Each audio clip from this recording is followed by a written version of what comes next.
anything that's video serious games in the are universe, serious. it's video games. Yeah, video Haven't games you are read serious. a forum?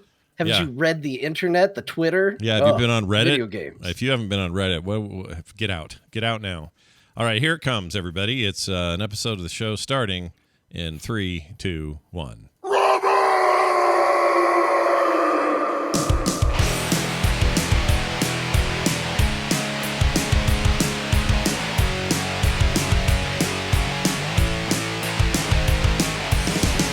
Good evening, everybody. Welcome back to Core. This is Core for Thursday, March 17th, 2022. I'm Scott Johnson. Bo Schwartz and John Jagger are here with me to talk about everything going on in video games. Feels like it's longer than a week. It wasn't, though. This is last Thursday, right? Yeah, it does feel like it's been forever. Why? That's weird.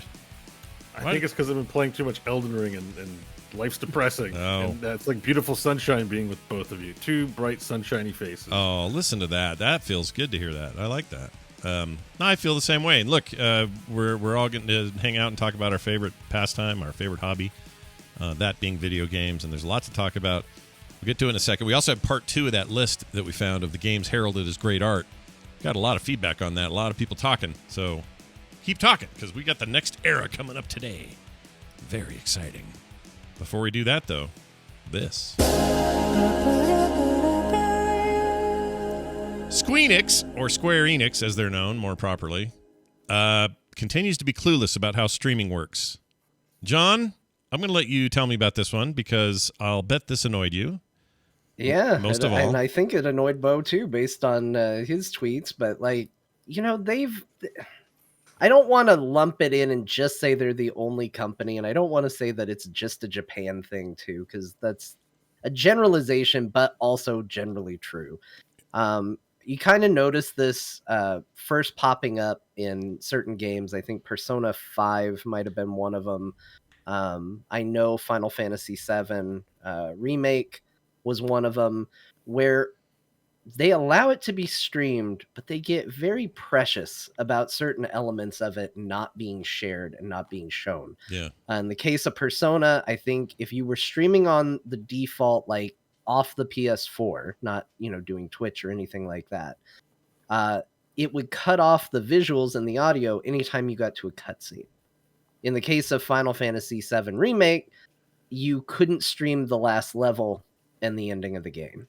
And now they've got a new game that is out called Stranger of Paradise Final Fantasy Origin, I think is the full name. Yeah, we famously got this thing here. I'm here to kill chaos. That's the deal. Yeah. The chaos killing simulator. Yep. And I was pretty excited about it. Like, it is a game that looks incredibly stupid, but in that perfect magical way where they're not trying to make a stupid game. They've somehow accidentally made a stupid game, and as a result, it's fun to laugh with and at it because it's not trying too hard. It's that right level of earnestness. Like, no, guys, this is cool.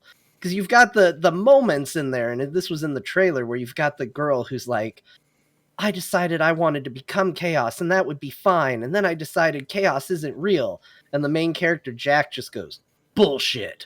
And then he puts in his ear pods and turns on Limp Bizkit and walks away. Yeah. Gets outside, turns off the song, takes him out, and then continues the conversation. It's and weird. You're like, it's very weird. What the hell is this game? Yeah. Like, what is this? It has a weird audacity to it.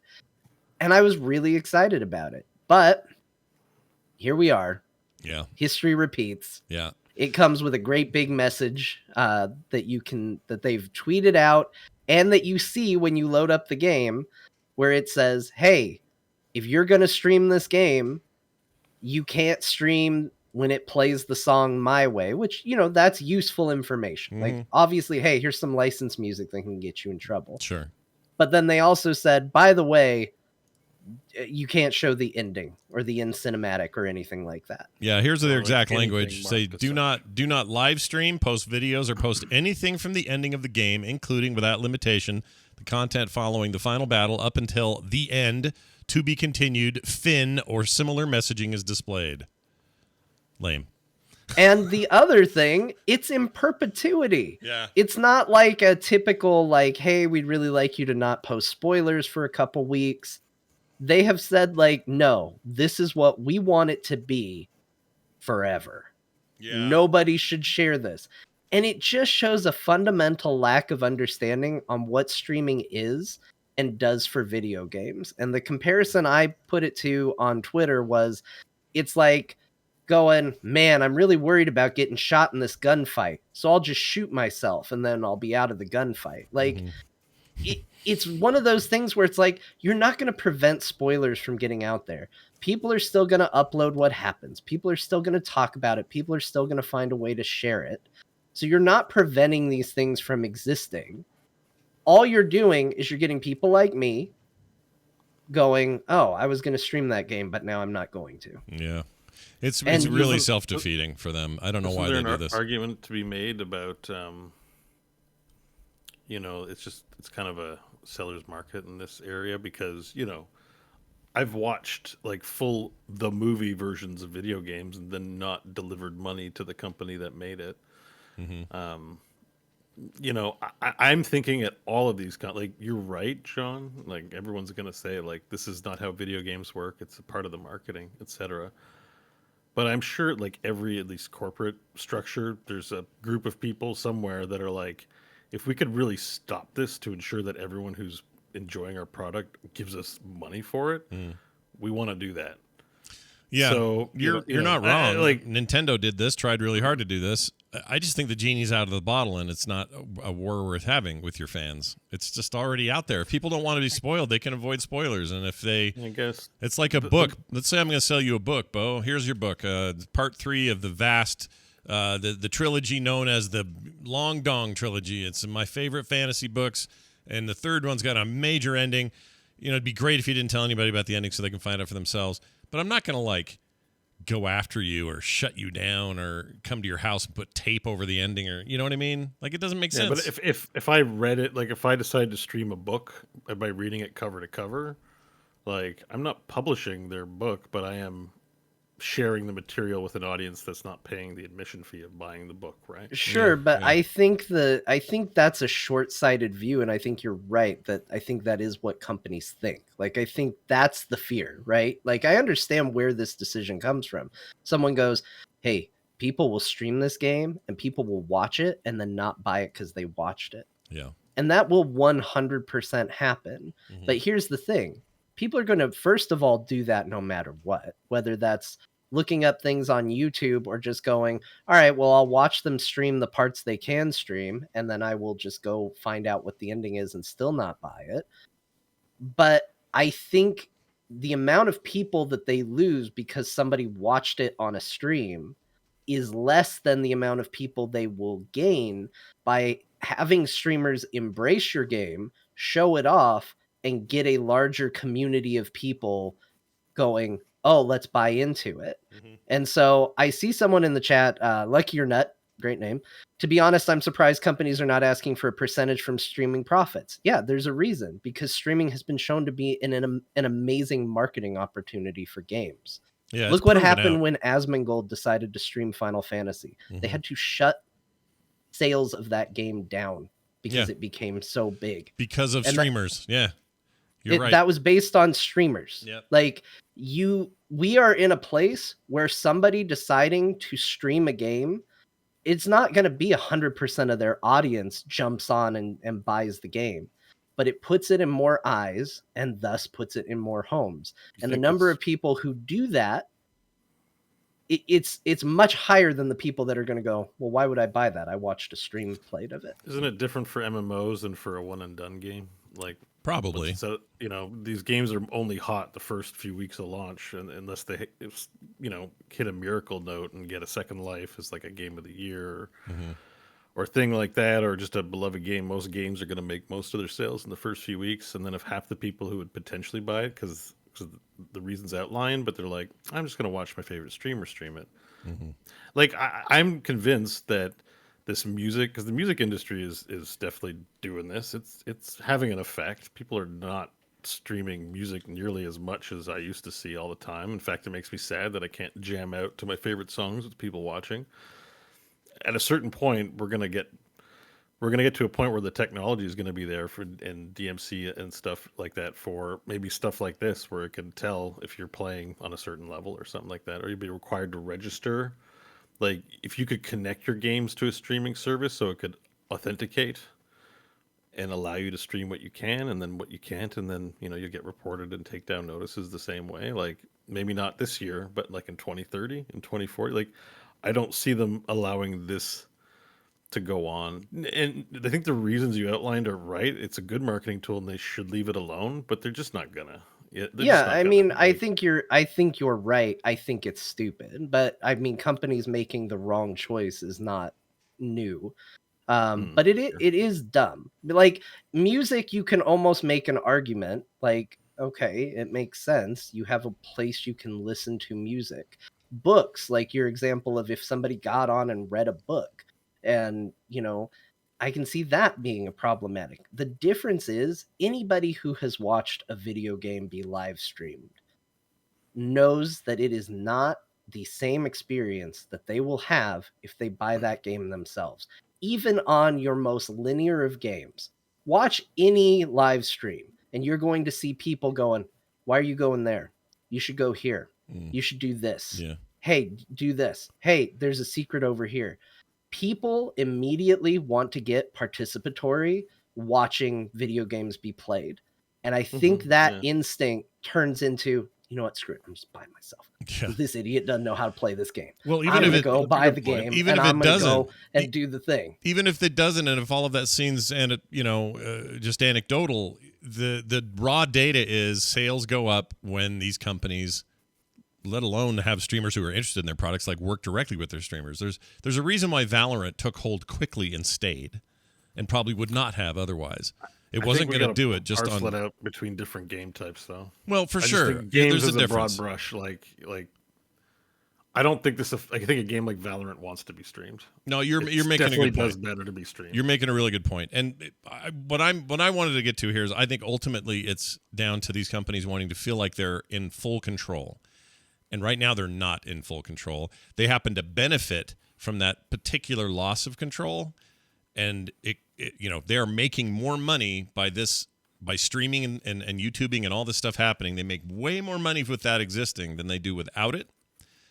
But they don't control that, and they want to control that. So yes, they want to have the benefits of it, but they want to be able to control maybe how much of it, or do the endings get shown? Just like you said earlier, I think Bo's right. I think it's the style of game. I think they're happy to have Final Fantasy streamed 24/7. I don't think it's. I think it's Final Fantasy 7 remake was like a game that is sold like it's like more like a movie. It's basically half a movie, right? You can cut out all the gameplay and have the movie, and that's seen as a draw to purchase a ticket.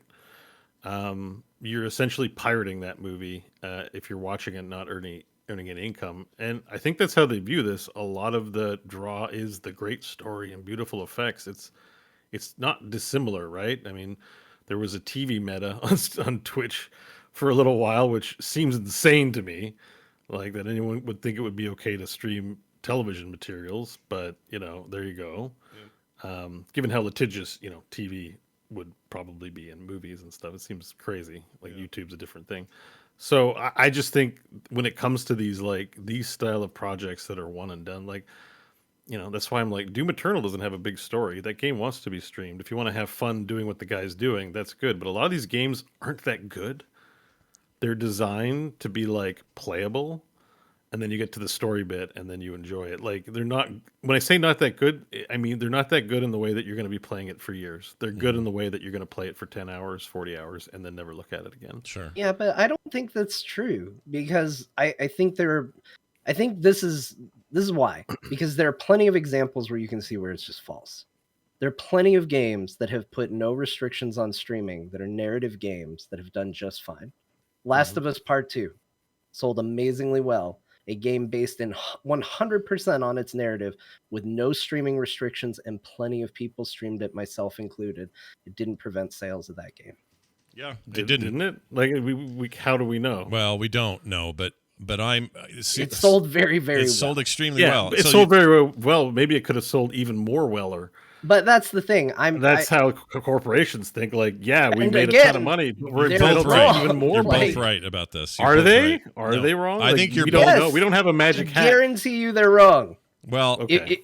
We don't have a magic hat. Like it's I easy do. to say I they didn't did tell well. you, but So John they're has some wrong. pretty sweet hats. But we don't actually know. I think you right? both have. I think you're both correct in this way. I think that it's intrinsically against their best interests to try to step in and try to over control this. But I also think that they really want to step in and over control it.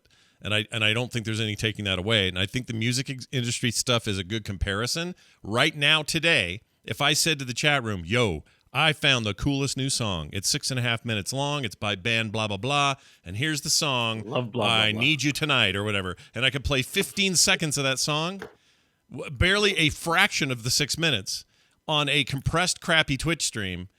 Nobody in their wildest dreams is going to go, "That's all I needed. I'll never need the rest of it. That was the whole song for me. I've captured it and we'll keep it on my MP3 player for all time, this 15 seconds." They don't do that. They go, "Oh, cool, I'm going to go get that song." They're going to go find it. You're going to benefit from me telling you how rad your 15-second preview is, but I'll get shut down for that shit. True, and just this is because we're using analogies, so this is where we have to divide a little bit.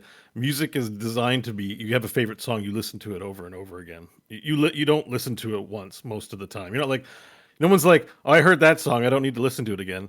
But the amount of people every time I'm like, "I watched Pulp Fiction twice," they're like, "You watched a movie again?" Like everyone, most people that I know watch a movie once. And when your video game is draped over a narrative experience, most people are probably playing it once. Probably. Yeah. So I understand. So if you show a movie trailer, people are like, "Oh shit, 15 or 3 minutes of this movie. I want to go see that. I want to go see the Batman." Man, Robert Pattinson's so hot. I need to see more of this Robert Pattinson. But like, if you showed the entire movie, Warner Brothers, is it Warner Brothers? Somebody's gonna want to talk to you. Yeah, about Warner that, Brothers is going to be mad, regardless of what it actually does, whether it increases sales of tickets or lowers them. They want to have the control. So in the way, this is where I agree with Bo on this, because I agree with both of you, and I think it's absolutely against their best interest to do any of this. This thing Square Enix is doing, Nintendo's efforts, all of them are stupid and wrong-headed. However, they don't like being in a business where they don't control start, middle, and end. And if they don't control that whole pipeline, they'll fight. And they want to fight more than they already do. Like, Twitch kind of came out of nowhere and took everybody by surprise, and they do benefit from it. So they're like, "What do we do?" Smaller devs are like, "Nothing. This is great. We love it." Bigger devs are like, "Well, maybe we can control." And so that control, or that loss of control, I know irritates them. And I think you're and even right. if you get a They're gonna streamer who double might down. play their game for millions of people, and they're like, "Yeah, I played it. It's trash." It's not a guarantee that because you're getting in front of a bunch of eyeballs that Asmongold, because is not going to rake you over the coals because your game sucks, right? So even though he's going to rake in money earned playing it, and it's not that there's a problem with this culture. It's just that I can see from a copyright holder's perspective going like, I just got to sit back and take this. What if we don't want to? Even if it's not in our best interest. Well, and I get that. I'm just saying that I'm willing to lie about knowing otherwise by saying it's 100% wrong. If it wasn't, if it was true, we would see video game sales in rapid decline because of things like Twitch. Because the general mentality would be, well, I'm not going to buy the game. I'll just watch somebody stream it. And I don't know that I have ever heard anybody say that. No, because it's not. They're not in agreement. They're in rapid growth right now. It's insane. Yeah, right now. yeah. I'm in agreement with you. Like, I think everything should be streamed. Just open it up. More games, and more. The Phil Spencer way. More games, more access. This is a win for everybody. Agreed. I'm in agreement 100%. I was going to play Streamer of Paradise. Streamer of Paradise is a different game, and they're not allowing you to play. I was going to stream Stranger of Paradise tomorrow because I'm like, yeah, for the exact reasons you outlined. This would be a lot of fun, especially with people, because I'm not going to sit with myself and be like, this is so funny. Like, I need to laugh with some other people about this shit. It's a cultural community thing like that. That's 100%. appealing in my brain. I'm like... I don't want to play this game by myself. It looks like Yeah. shit. Like it doesn't look that good. I think I'm just gonna call it there. Like, especially it looks like a cheaper Elden Ring, basically. And you know what? It might be fun and fine. I'm just being a little hyperbolic for the humor, but I'm really not interested in playing it by myself. I'm like, no, this looks like not a great game, but it's a great game in the context of playing with other people, which Right. it sucks that they're doing this. I don't want them to do it. I think you just described why they're doing We're it. pretty entitled is just, I think the thing is like, we don't realize how good we have it as with all the options we have to stream. That if somebody's going to be dumb about it, I just say, let them be dumb and I won't play But their you game. just described why they're doing it. You just did it. I think that's the best argument I've heard for why they're doing it. I disagree with why they're doing it or why I think they shouldn't do it, but that's why they're doing it, because this is probably a dumb game on your own. And most people are going to get into the memes and love it and laugh, but not because they paid for it. They watched their streamer do it because, you know, he took the bullet for them. And it's not an amazing experience on its own. And if it was, we would already be hearing about how amazing it is on its own. It's not yet. So I think you just described it. That's 100% it. I mean, but Final Fantasy VII was beloved, and it's like I found out the hard way. Why isn't my PlayStation streaming the last? I thought it was broken. I had to try. I was like trying to figure out what the hell was wrong with my PlayStation or Twitch, and then I found out no, they block it on consoles. They have an actual thing where they go. Big Brother says you cannot share this thing. They love that. And I'm like, dude. well, the people have been with me through this whole journey, and at the end of the day, Square Enix doesn't give a shit about. Yeah. Whether or not your audience or your streaming life, like they don't give a shit. They want to make sure they maximize revenue, so they want you to watch the whole game up until the last bit. And in their diseased minds, they think that's going to get you to go buy the game. Yeah, yeah. It doesn't make any sense, because let's pretend for a moment I was purely enjoying Final Fantasy VII Remake through Bo's stream. Yeah. And I'm invested. I'm all in. I'm not missing a single stream. I'm going to watch the whole thing. Yeah. And then it gets to the end and it goes, oh, sorry, you can't watch it. And I go on Twitter. I'm like, Bo, what happened? I was really invested in your stream. And he goes, well, Square Enix makes it to where you can't stream the end. In what universe does the person getting told that go, well, I better go buy the game and play through the entire thing I just watched somebody do myself just so I can see that ending, which I'm now mad about. Or have a positive feeling toward the company who did this to you. That's the other thing. Right. I'm much more likely to go, man, watching Bo play that was really fun. But also, he's terrible at Final Fantasy VII, and I'm way better at this game than him. I'm going to go get it, and I'm going to play it the right way. Yeah. It's true. Or just experience it yourself. Yeah, like Did the you right, see whatever the it dress is. Tifa was in? That scrub couldn't even get her in the right dress That's for the right. party. That's right. He's so bad at Final Fantasy. I'm going to go do it and see the part I want to see. Yeah. Like, that's more likely to happen. It's less likely if the person I've been forming this, parasocial relationship with through watching them play a game goes, man, I can't stream the end of that. I would be like, yeah, screw Square Enix. I don't want to give them any money. I'm not going to play their stupid game. Mm-hmm. Like, it just shows a lack of understanding of how these things work. And it shows a genuine, just sort of a general fear and lack of understanding of internet culture, how marketing works, how video games work. I mean, the reason we haven't jumped to the level that Bo's talking about of jumping in and trying to control it more is because the evidence has existed there for the people who want to pay attention that this is actually a healthy, good thing for people. Yeah. And it is worse than that, because they literally benefited from this for Final Fantasy 14. Like, they got the biggest money dick in the universe. Just like, there you go. Boom. It dumped all this cash. Blew all over you, all over the company. Like, they just, because of streamer, like you said, because of streaming and because of all this stuff, you might just say, yeah, you technically have the right to do that, but take a hit. You've made a lot of money on the Final Fantasy 14 side of things. I'm sure you'll be okay. I'm sure Stranger Paradise will sell okay. Yeah.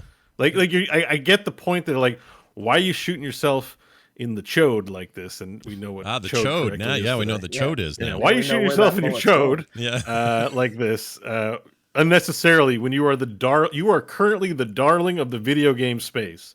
You are the darling of gamers everywhere. People love to make cat men and cat women and hang out in your game and socialize and conduct their own small business within the confines of your game space, as well as adventure, quest, and do jobs. Yeah. Well, why?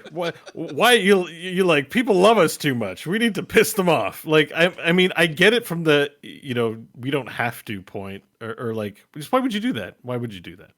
It's definitely someone. It's someone who doesn't play games made this decision. Yeah. That much is clear. The part of the company that just wants the dollars and doesn't understand it. What's going on in that streaming? Why are we showing them the ending of the game? That's the whole point of playing a game. You make sure they can't see the end. It's the people. It's the same guy that said at some point. The same guy that said people don't want to play video games for fun. They want to play them for NFTs. Whoever said that at Square Enix about 3 months ago. That was the same CEO. guy. Yeah, same guy then. Yeah. And like that's the other thing. Nothing has made me want to just go on Wikipedia and go, "Hey, what's the deal with the ending of Stranger of Paradise?" and look it up than this. Like it made me not want to play the game, not in a like revenge way, but it was like if somebody goes, "Okay, I've got 3 boxes and 2 of them are translucent and you can see what's inside of them, but one of them is obscured." All you care about is what's in the box you can't see. And when someone goes, "Hey, don't show them what happens after the credits and stuff." Yeah. I go, "Well, what happens after the credits?" Like, I immediately want to go online and go, "Hey, what's the deal with the ending?" And just Google it. And that's a way worse experience than watching a streamer play through it genuinely and getting their reaction to Way it. worse. Way worse. Their desire to control it will ultimately be the problem. I agree with Bo that they'll try more and more to do this. I think it's a mistake. At some point, maybe they'll stop trying so hard to do that. It's usually, for whatever reason, this mostly comes out of Japanese-based firms, and I don't know why that is. I don't think there's anything culturally going on here. I don't know what it is. It's Nintendo. It's Square Enix. It's Japanese companies. Is much of a cultural phenomenon in Japan, or is it, maybe it is. It's I don't know. not even universal because there was no restriction on showing Final Fantasy 14. Oh, I was going to ask you that. They're way too busy working to be playing. Maybe, but like Endwalker, did they have any restrictions on Endwalker's ending at all? None. All they did was politely ask that people not publicly talk about it until 2 weeks or something like that for people to have a chance to play it. Yeah, so that's probably Yoshi P. Like, my impression is Yoshi P is working in spite of the company that's probably trying to undermine him constantly. You know what I mean? Yeah. That's why he's like, he's an auteur developer. He's like, no, I'm just good at this, and you guys aren't, but I need all of your money and cash investment to continue with this project, so I've got to deal with you. Yeah. But not every game director is going to, I guess, have that kind of backbone when it comes to wherever the hell this comes from. Yeah, I don't know. The whole thing's gonna get a little weirder, I think. But I don't think this has helped them. I think this is actually gonna hurt sales. Just this whole talking about it. I'm not buying it, man. Yeah, I'm not either. And I was actually also considering it. If it came out on Game Pass day one as a surprise or something, which wouldn't be that unusual lately. There's lots of surprises on Game Pass. Maybe I'd still play it. But you want my $60? Refunding it? I bought it. I didn't know until I loaded it up because I didn't see the tweet. And when I loaded it up, there was a big notice, like I said, about streaming. And I was like, well, I am curious about that because I think there is a like early release because you pre-ordered it sort of deal. Yeah. But I do think I might refund it because like Bo said, this is a game that feels like it's better with an audience. Like this is a video game equivalent of a B movie. Yeah. It's the kind of thing like if this was a movie, it would be a film sack movie. You know what I mean? Like this is a movie you want to sit down with your friends and watch and laugh and play together with. It is 100% that. And even though they're saying, well, no, it's fine up until the very end, just that one little bit, I know that somebody's watching over my shoulder going, oh. And I know that if I get invested in this journey that I can't take people all the way to the end on it. Like, no, I'm not going to do it.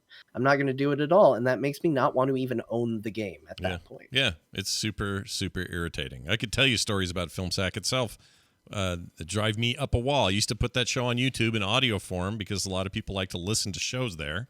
Whatever. I like to put it wherever people are. If they want it there, fine. I'm happy to do it. So I did that, and my entire account got shut down for 45 days because we used audio clips from the 2004, I think it was, Dukes of Hazzard movie with Johnny Knoxville and Stifler. Do you remember that shit movie? Oh my gosh. And all it was Well, now they know the whole cinematic experience because Yeah. you put a clip of someone sounding funny. And I guarantee you, the clip of Johnny Knoxville going, hey, or whatever he said, and our episode about that movie, negative or not, I guarantee that more people would have and did see that movie as a result of our episode than ever would have cared to without it. It's 100%. asinine. It's asinine. It makes no sense to me, especially because it's old stuff. I didn't walk into Batman to keep using Batman as the example. I didn't go watch The Batman and record, have a hand recorder and record sound from that. I didn't do that. This is an ancient movie no one gives a shit about that was already panned and no one likes, and it doesn't make any money for anyone except we brought it up again and we put it in the forefront of at least some eyeballs, and they went to their streaming services and watched it. You're going to cancel my freaking YouTube account for a month and a half? F off. I was so pissed. Anyway, don't mean to dig up old bones, but that... No, they need to be told to F off. And people who work on that need to be ashamed. Like, you get up in the morning, and that's what you do for a living. Yeah, Like, it they're sucks. creatures of no shame because they're just like, whatever, it's culture. It's meant to be shared. Like, use your head. Yeah, be smart. Knock it off. All right, Square, let us know how you do there. From Software, please stop patching the game at 11:30 p.m. and not telling anyone you're going to do it. This got both Bo and I at Did the it- were same you guys time. I was playing? in the middle of a boss fight where there were that's two great. bosses at once. I killed one of them. And all I of a had sudden 30k runes the out in the game wild. shut down. Oh, that's Yeah, I had 30k runes out in the wild, and I was like, tempting fate by holding on to them. And then it's like, you were no longer allowed to play, and you press OK. And I'm like, what? I'm done. Yeah. Like, there's an update, and it was 11:30 for me. I'm on the Eastern time. That's not a good. First of all, announce it. We're in 2022. If you're gonna have an online game, you just gotta put a little message. Hey, we're gonna shut down the server. In 10 You minutes. have to do that, especially as a game. And please, Elden Ring lovers, and I like the game too, but even if you love this and have been a supporter of these Souls-like your whole life, do not come to me and say, well, it's part of that game. You never know when it's going to shut down. No, That's that's the anybody difficult saying thing. that Making is jokes. full of That's jokes. shit. Oh, I know, but I'm That's saying good. some of the I know enough of these people that know that a couple of them may attempt to tell me that. Please save your Yeah, breath. Maybe. Save Yes. your breath. Anyway, but yeah, I think the part where they're like, if someone's just like, oh, now you have to get good because you're not using crutch things. I'm like, that's okay. That's a bit of shit talking that I can live with. You know what I mean? Like, sure, it's a game. It's not wrong. They were powerful. John would be in my chat being like, oh, you got that powerful ass. You should use it. And I'm like, okay. Like, I didn't look up what's the min-max is, but I definitely went, they're definitely strong tools. And if you want to say, well, learn to get good with other things, I'm okay with that. I mean, it's not the end of the world.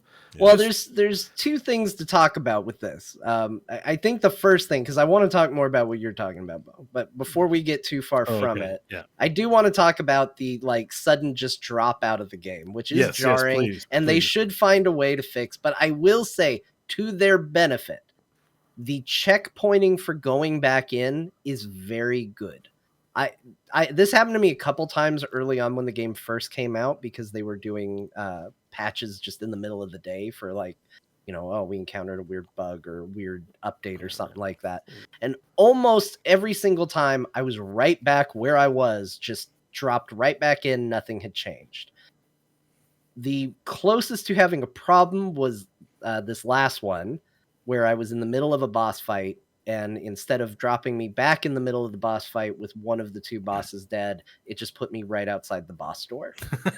So I just had to beat the boss again, which wasn't a hard boss, so I wasn't mad, but I guess that's what it does if you're in the middle of a boss fight, is it just gives you a big reset button, and hopefully you're not doing really well on a boss technically that's a very death. hard. It is It's technically it's a death, loss. right? You have to count that in your number of tries. If something took you 6 attempts. That's instead of true. Now it 5. took you 6. Yeah. Did you lose your stuff, Bo? Your 30,000 souls or whatever? No. the hell Like, to John's credit, it does drop you right back in. I was worried because I never experienced this. I didn't know what their policy was. If it was like my last server save was 10 minutes ago, or the last time I touched a point of grace, I hadn't done that in a while. I was out getting runes. I didn't want to be put back to 3K or something, but it preserved my runes. So they did a save state before shutting it down, but I didn't know.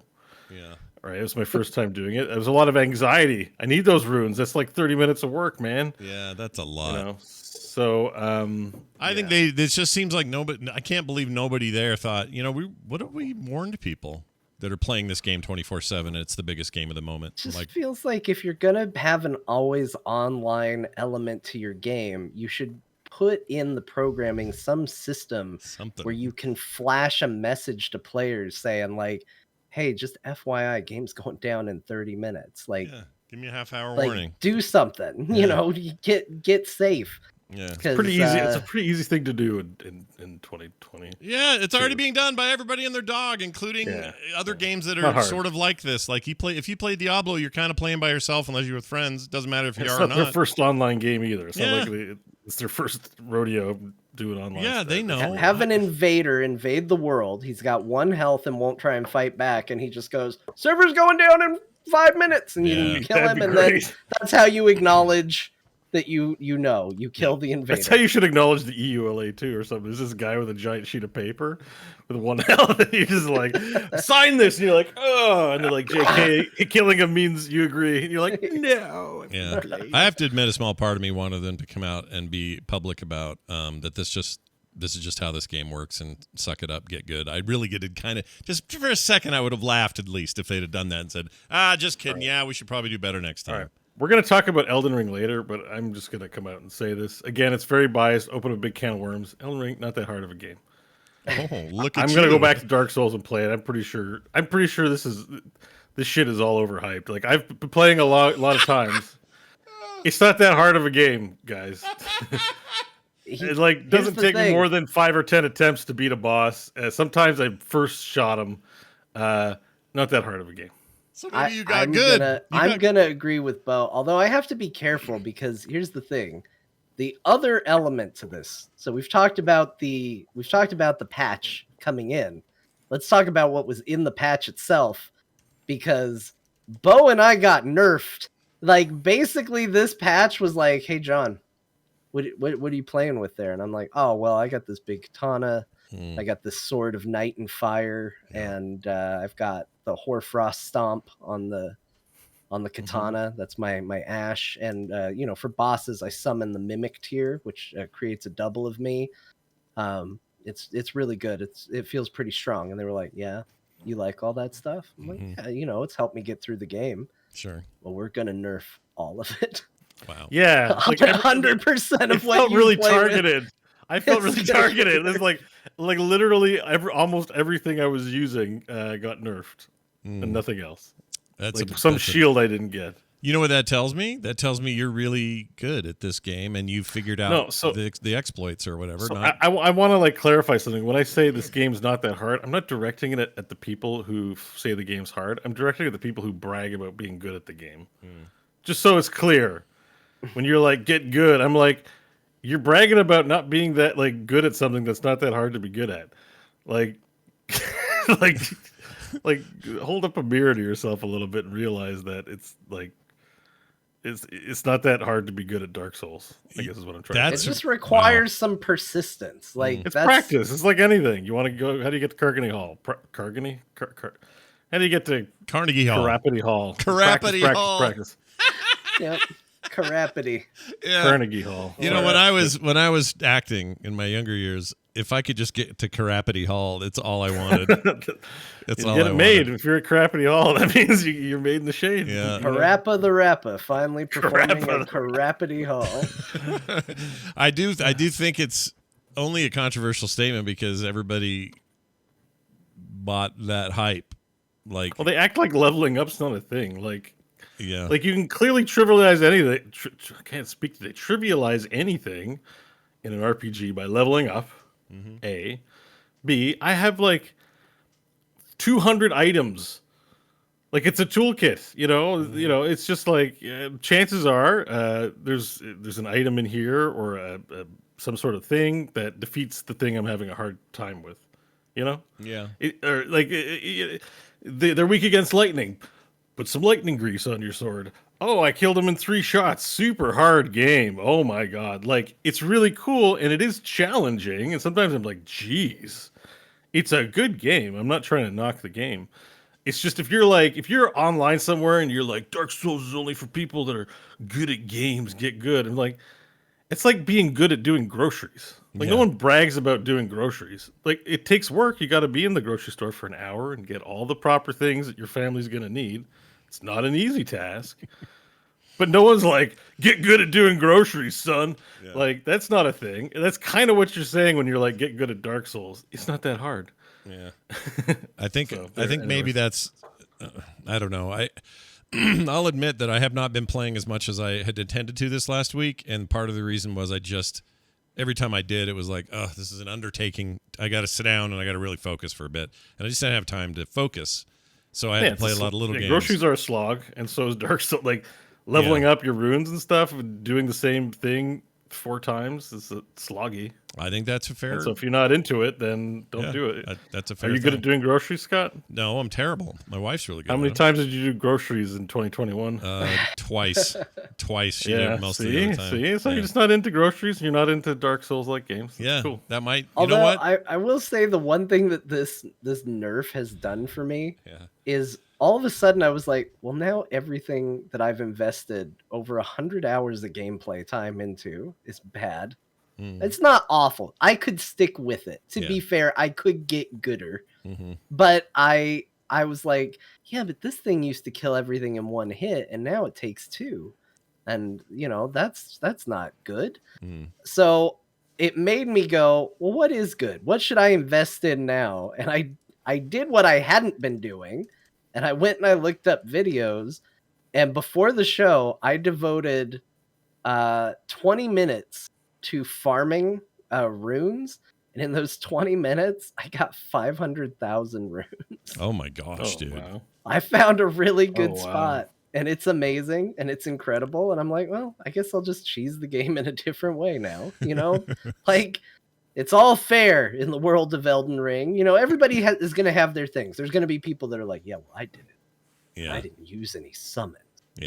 Okay, good. Yeah, or there's even I just did people it, who are I didn't capable use of, any multiplayer. There's even people who are capable of ducking. Like you use the sneak button to dodge attacks. I'm like, who's got time for that? You know, like, but if you're good like that, then great. It's not necessary to beat the game. But yes, Wayne Gretzky is much better at ice skating than I am, but I can still go ice skating, right? Like, and so it's so like, it's honestly jock mentality is what it is. But in video game form. Like, I think because you play video games, you can't be like just weird and toxic. It's like, nope, that's not true at all. So, you know, the fact is, like, because that clip you showed, he ducked under it, and I'm like, I never duck under anything. If I duck under something and look cool, it's an accident. That was just good timing. And I'm happy that people are good like that, but it's absolutely not necessary to it's beat fun things to in this watch. game. I watched a clip because I'll tell you, like, I'm not a big Reddit user, but the Elden Ring subreddit is one of my favorite things I've ever read. It's got some of the funniest stuff, because if you're just in that game's very memeable, I think, is what it comes down to. Oh yeah. But then on can top we play of the that, last level on stream? Yes, you can, as a matter of fact. And they don't tell you not to, or even ask you politely not to. You just can. How do they make money? But I know, right? Nobody plays it. They just watch streamers play it. When a streamer beats it, nobody's gonna play it. This 8.5 million sales in a week, that's all just people watching streams. But you can also see people who have gotten good, and that first boss that everyone is like, oh my gosh, it's so hard. Margit or Margaret. There's like a person that goes out there and is just like, they're standing there like they're bored, and they just do the like minimal amount of effort to dodge parry, and they take no damage and kill Margit without. Oh, there's any one like damage. that for the Crucible Knight. It looks like a samurai showdown where it's an anime character who's got his sword and just not moving, and the only time he moves is when the enemy makes a hit and parry. Stab. And it's so and it good. stands there again and just waits for the enemy to come on, and the enemy's like, ugh, and he's like, parry, stab, and then walks away like with his back, and then the guy gets these wings and flies at him, and then dodges out of the way without even looking. His character's facing away, and then turns around, makes a giant dragon hand, and eats the face. And he's like, he did like 4 joystick inputs. I saw that. Yeah. To the whole thing, and you beat this boss. When I fought it was a Crucible Knight, the one I saw. When I fought the Crucible Knight, this is me face rolling on my controller. Like, I'm like, how did they do that? But I beat it eventually. No problem. It's not that hard And of a that's game. the thing is like it doesn't matter the path you take. I think rather than it being something that you're supposed to be all proud of and bragging about, like it's just something that you should appreciate. Like if somebody did it without summons, good for them. That's cool. But if somebody did it using Mimic Tier before it got nerfed, like, let them. We're all having the same experience. Is it weird that I want more than I want the game? I want a animated anime TV series based on this world. Is that weird? It's not weird. It's is pretty it? anime-ish. Yeah. I mean, you should just watch Berserk because it's basically inspired by it. But yeah. Is it? I didn't know that. I didn't know Berserk had an influence here. Yeah, this game in particular has a ton of references to Berserk. It's got an entire armor set. Guts' sword is in there. There's a ton of stuff. What video did you look at? You're showing some great clips right now. The clips you're showing for the game are so good. Yeah, and this is exactly what I'm talking about. Yeah, share the link to this video. I want to watch it after the show. So what it is, it's I always like bug compilations, no matter what your open world is. It's one of my favorite things. And there's a really good one here. And I saw John laughing almost to tears earlier while you were talking. And I knew it wasn't because of something you were saying, because there's an Untarnished who come. What do they call when they're naked? The first guys, the class you choose, Wretch. This Wretch is running around with a giant hammer and no clothes on. Sees a spike and just jumps and lands on his anus on the spike. It's amazing. He just goes butt first into the spike. Yeah, it's amazing. Oh my gosh, it was so. It's good. really good. I mean, the movie or the game. Sorry, the game. This is talk about your example of a game that has benefited from exposure. There's no further place to look than Elden Ring. Elden Ring is not the world-destroying monster hit that it is without this arm of exposure that they get through streaming, through YouTube, through exposure through big voices in those platforms. Like, you're just screwed without it. So if this doesn't, not to go back to it, but how tone deaf is it for Square Enix to be talking like this in light of something like this from another Japanese developer who is just killing it? When I said 8.5 million, I wasn't talking about dollars. I was talking about units sold. That's a massive number of units in a week and a half or whatever it's been. Like, that breaks records. That's huge. They did not do it alone by just being a Souls game. Those used to be, they're always like, well, Souls games, they're big, but they're really niche big, right? They're a big bunch of people love RTSs, but not everybody. Same thing here. This is bigger than that. And part of the reason it's bigger than that is because everybody and their dog is showing it, looking at it, sharing it, laughing about it, and watching bug compilations like me. All right, let's move on to EA. They're not coming to E3 at all. They're not even doing a EA, E3 adjacent event like they have done in previous years. They're just going to do their stuff whenever. Do we care about this? Is it fine? I've already kind of given up on E3. I do miss a little of I don't miss E3. But I do miss the days of us having a real clear, 3 days of we're going to talk about this. We're going to talk about this. We're going to talk about this. I thought that was fun. And now it just feels like it's spread out all the time. And I miss that. But I don't miss E3. And if nobody has anything to talk about, thank you for not wasting my time. Yeah. I will miss, or I already do miss because it's changed so much in the last couple of years, but I'll miss the watching the live stuff together, big time commentary, pretty much blocking those 2-3 days out of just Patrick watching it all. Getting mad at me because I won't stop talking over the trailers. Yeah, and he's I miss all the good stuff. Cranky, sleepy Patrick in the middle of the night trying to watch stuff. Sleepy Patrick's the best. It is the best. I miss that, but as an actual venue for them getting anything done with video games, I think we're probably past it. I just don't see the value in it like I used to. And I like big event. I like big announcements, stuff like that. But we're getting that. We're just getting it more spread out. And it's fine, I think. And especially in EA's case. What's EA going to do to blow my mind? I'm looking forward to Dead Space remake thing. Yes, absolutely. Other cool games you got going? Sounds good. I have EA Play on my Game Pass thing. I'd love to know what you're putting there. I care about those things. Do I need you to do a big fancy under a tent thing where Snoop Dogg plays, Battlefield? No. I don't need that. I don't You need it. Phase Snoop. Yeah, well, I like Snoop. He's great, but Well, he's part of a gamer clan now. He's a Phase Snoop. is really He's part of Phase Clan. Oh my lord. Yeah, just FYI.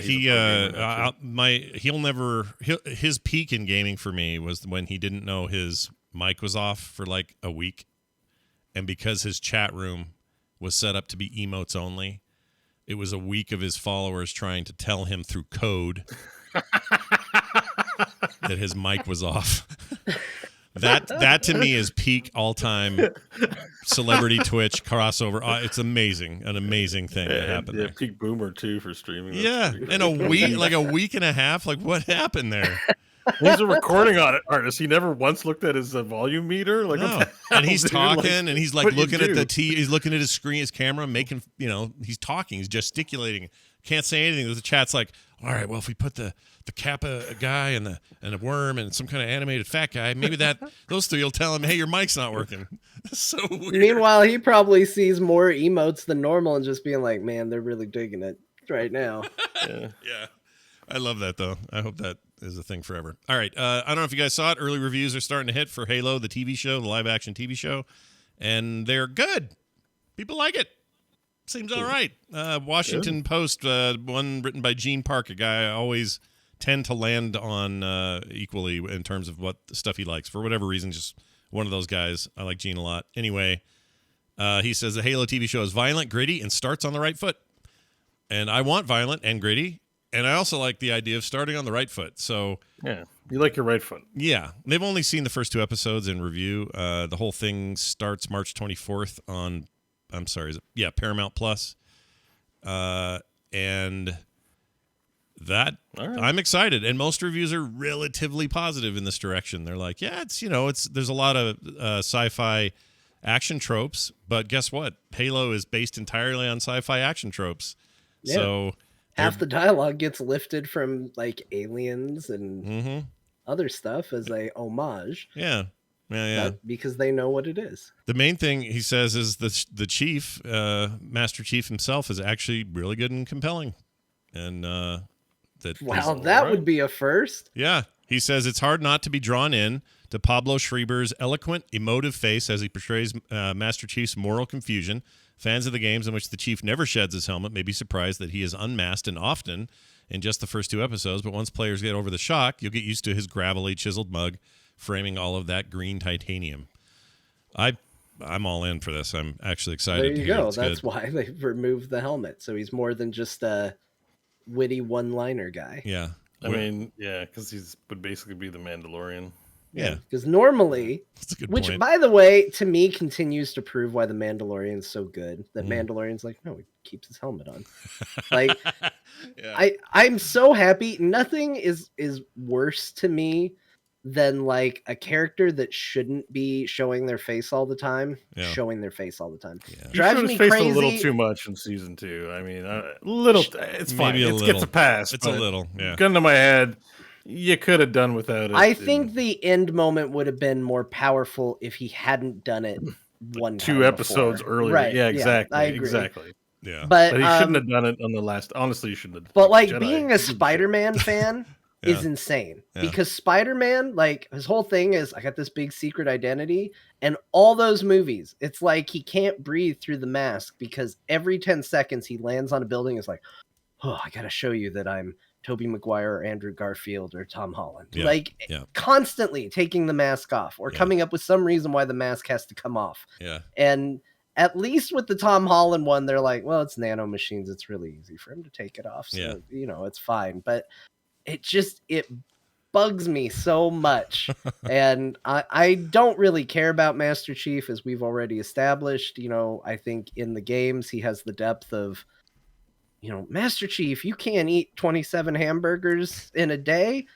And he'd just go, not today. And then he'd do it. And that's all he does.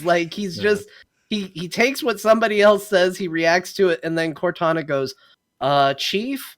And then he's like, it'll be fine. Yeah. And that's it. That's all he does. Yeah. And so I'm curious how I'll feel about that. Cause you telling me his helmet's off all the time. I'm like, well, that doesn't seem right, is my gut reaction. Right. Yeah. And But- as a good example, I just want to mention it now.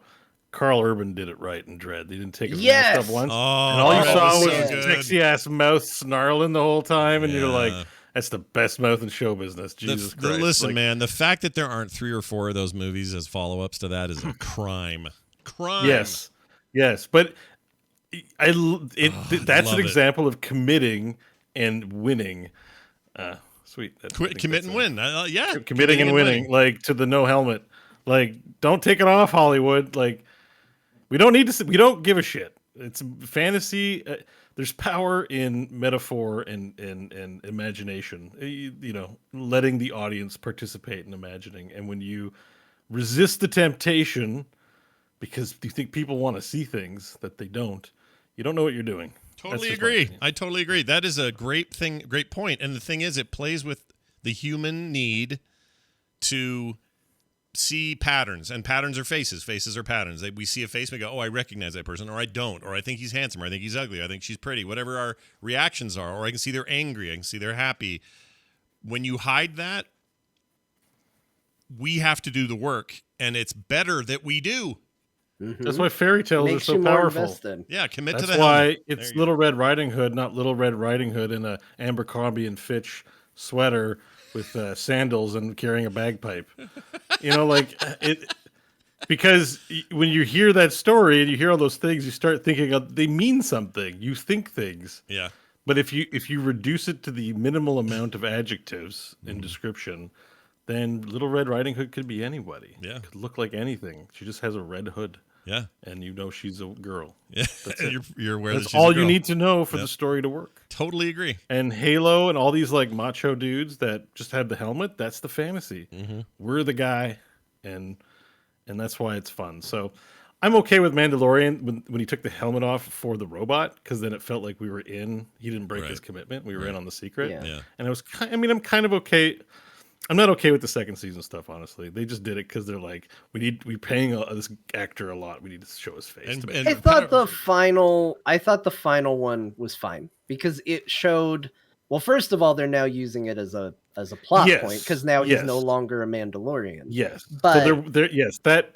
But it would have been better in that tense situation. Like he wasn't in a tense situation at the end. Spoilers of the day. for Book of Boba Fett. Sorry. Yeah. Yeah. It's late spoilers, but Yeah. now he's There's, no longer. yeah, there's Sorry, Scott, you should have watched it. The Well, Mandalorian's good in news, it. He's good no news. longer a Yeah. Mandalorian. Yeah. It's actually half the series is Mandalorian season 3. So like, Yeah. Here's the and good news if you about watch, that. if you go to season 3, you're gonna go, what the hell happened? You have to go back and watch Boba Fett. Yeah, The- he's the in a good- completely different situation. The Book good of Boba news Fett is- really has a lot of stuff happening. Listen, the good news is I don't care about spoilers, so it's totally fine. And I kind of assumed this anyway, because the way everybody was going, like, "Oh, did you Okay. see?" And I'm like, "I'll bet Mandalorian showed up." So this All right, doesn't shock me at all. Luke Skywalker kills Grogu. Grogu. He eats him. He sees the dark side in him and kills him. It turns out Kylo wasn't his first murder attempt. Oh my lord! Sorry, All right, spoilers. That's great. That's a good. I like that spoiler. Best fake spoiler ever. Real quick, something I was going to say about that, and I forgot what it was. Oh, just make more Dredd movies. It's not too late. You can still hide most of his face. He's not old. He's great in The Boys. Get him back into that thing. Dredd was amazing. What the frick are you doing? Dredd It was just so great. good. He never took his helmet off the whole time. Oh, I loved And it. I'm scared of like Dredd is just like he's a walking wall of justice. I better not commit any crimes or he'll shoot me. Yeah, it's dumb. You know? It's just dumb that they didn't keep doing it because it's such a great movie. All right. In fact, I'm probably going to watch that again this weekend because now you got me thinking about it. Do it. It's so good. All right. Let's move on to. Oh, look what it is. I don't have any really good intro for this. So I'll just use this. All right, our list of video games considered artistic art, or considered artistic rather, artistic art. Artistic art. Yeah, that's the one.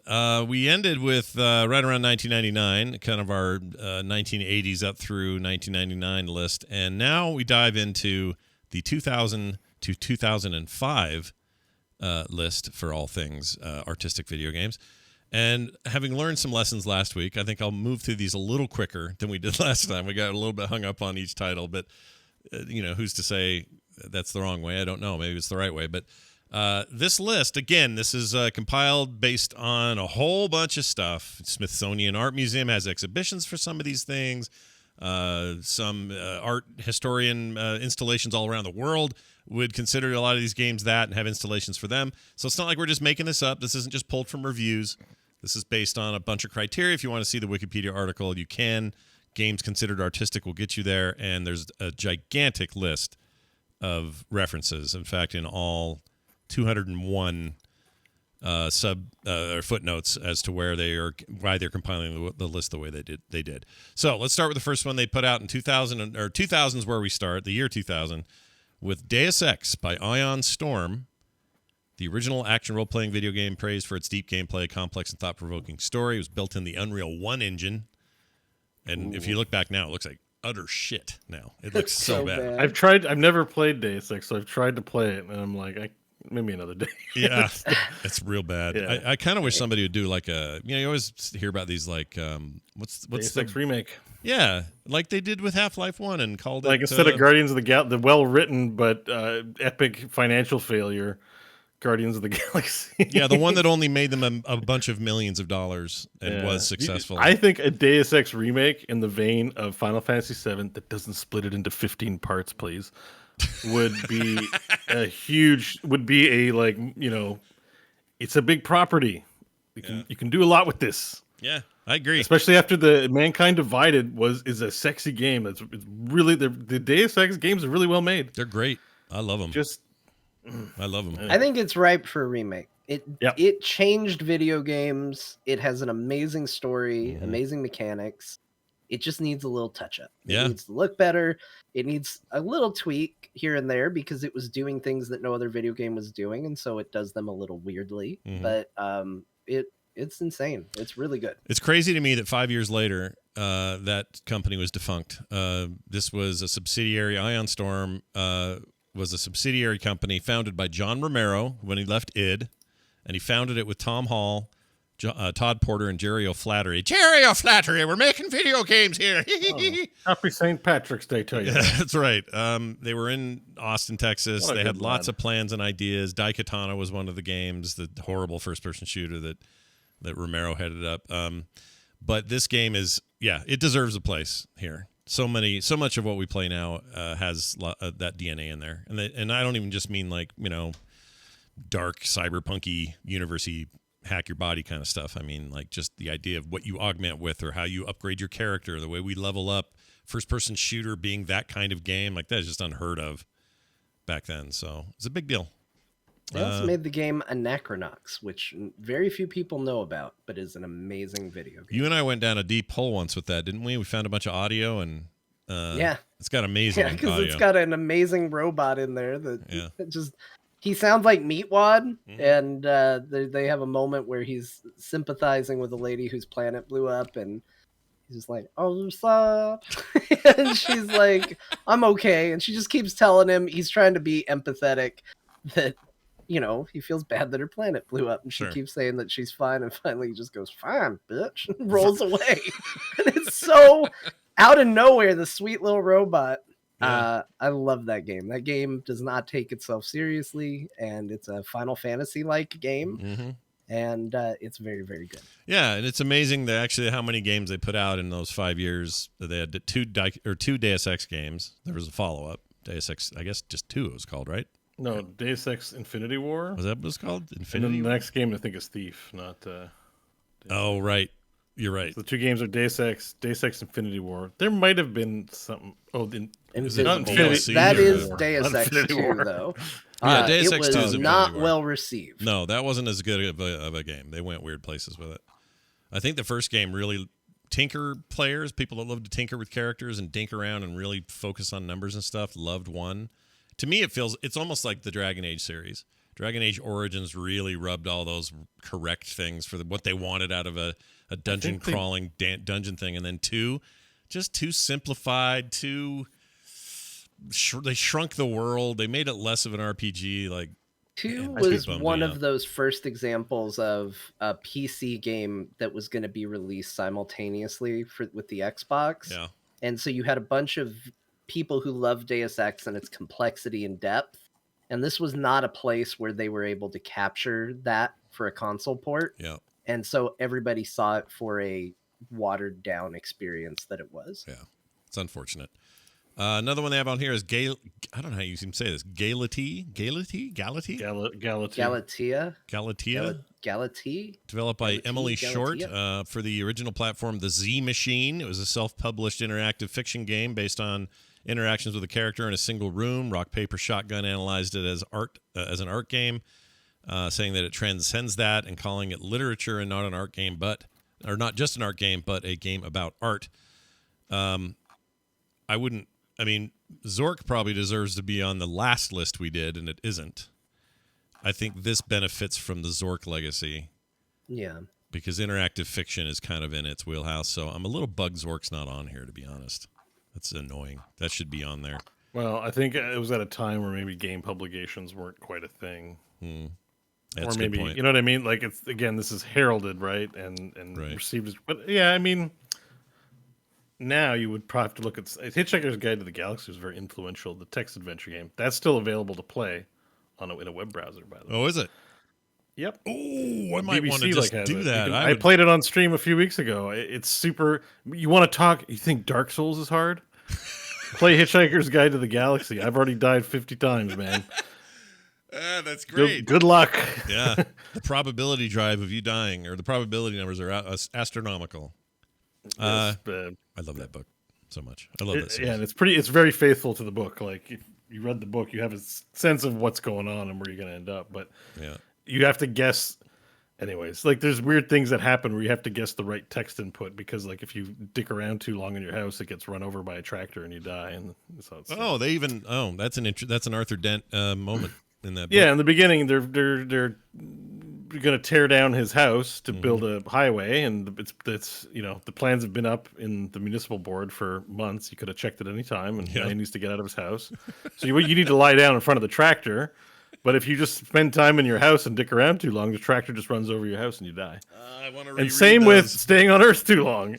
You need to get on that Vogon ship or you're going to die. Love those books so much. All right. Some of these I think are obvious. Max Payne is on here. 2001. Silent Hill 2, number 1. Or 2001. Max Payne was innovative for the slow motion and ultra violence. Yeah, I think so too. And did very well for a game where the primary protagonist has a perpetual "I'm pooping my pants" face. Grimace face McGillicuddy, dude. 3D was so bad in this, right? That first one. Yeah, and I played this recently just for fun on Steam, just to see how it held up, and he's just making this face the whole time. He's like the in pain Doom face, but never changes after to anything else. Oh, by the way, I wish I brought that. This is a perfect show for it. Somebody made a chart that's all the Doom faces that the Doom guy in the old Doom makes. And then it represents all these human emotions as currently understood by psychology today. So every face is a different emotive. It's more than just emotes. It's actually based on some kind of science thing, but they've used the Doom guy's grump face for the various stages. It's great. I wish I could find it. Someone, chat room. You have a job. Find that damn thing. All right. Where are we now? I skipped down. Silent Hill 2. Silent Hill 2, sure. That game scared the shit out of me. I don't know why Resident Evil's not on here, though. I think that's weird. I think artistically, if you're going to... not that there's a limit here, but Resident Evil 2, or Resident Evil even, it kind of created this genre, and I think that it's one thing to create a genre. It's another thing to kind of transcend it a little bit. And I think Silent Hill 2 goes a little above and beyond. Like, I definitely fall into the I prefer Resident Evil games camp. But even saying that, I respect what Silent Hill does more as a horror game.